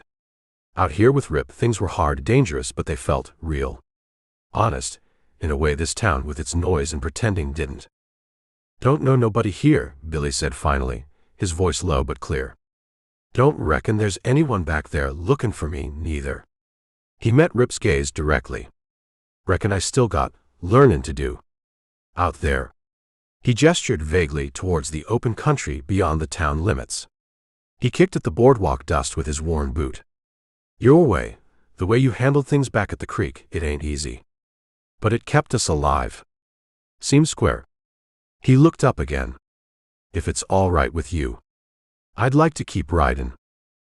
Rip held the boy's gaze for a long moment. He saw the lingering grief, the banked anger, but also a new seriousness, a conscious decision. He wasn't dragging the boy along anymore. The boy was choosing the trail, choosing him, knowing the cost. Rip felt the weight of that choice settle onto his shoulders, another layer added to the burdens he already carried. But maybe it wasn't just a burden. He gave a slight, almost imperceptible nod. "All right then, Billy." He stood up as the blacksmith waved from down the street, signaling Clementine was ready. "Let's fetch the horse. Trail's waitin'." They walked together towards the blacksmith shop, the noise of the town fading slightly behind them. The future remained a vast unknown, the dangers real, their partnership still fragile. But a decision had been made, a path chosen willingly. They weren't just drifting anymore. They were riding together. And for Rip, for maybe the first time in a long time, that felt like enough. For now. Happy trails. Can I send you a free copy of Wrangler, a wild Western action adventure? Want more? Check out Saddle Up, a massive volume 20 book set.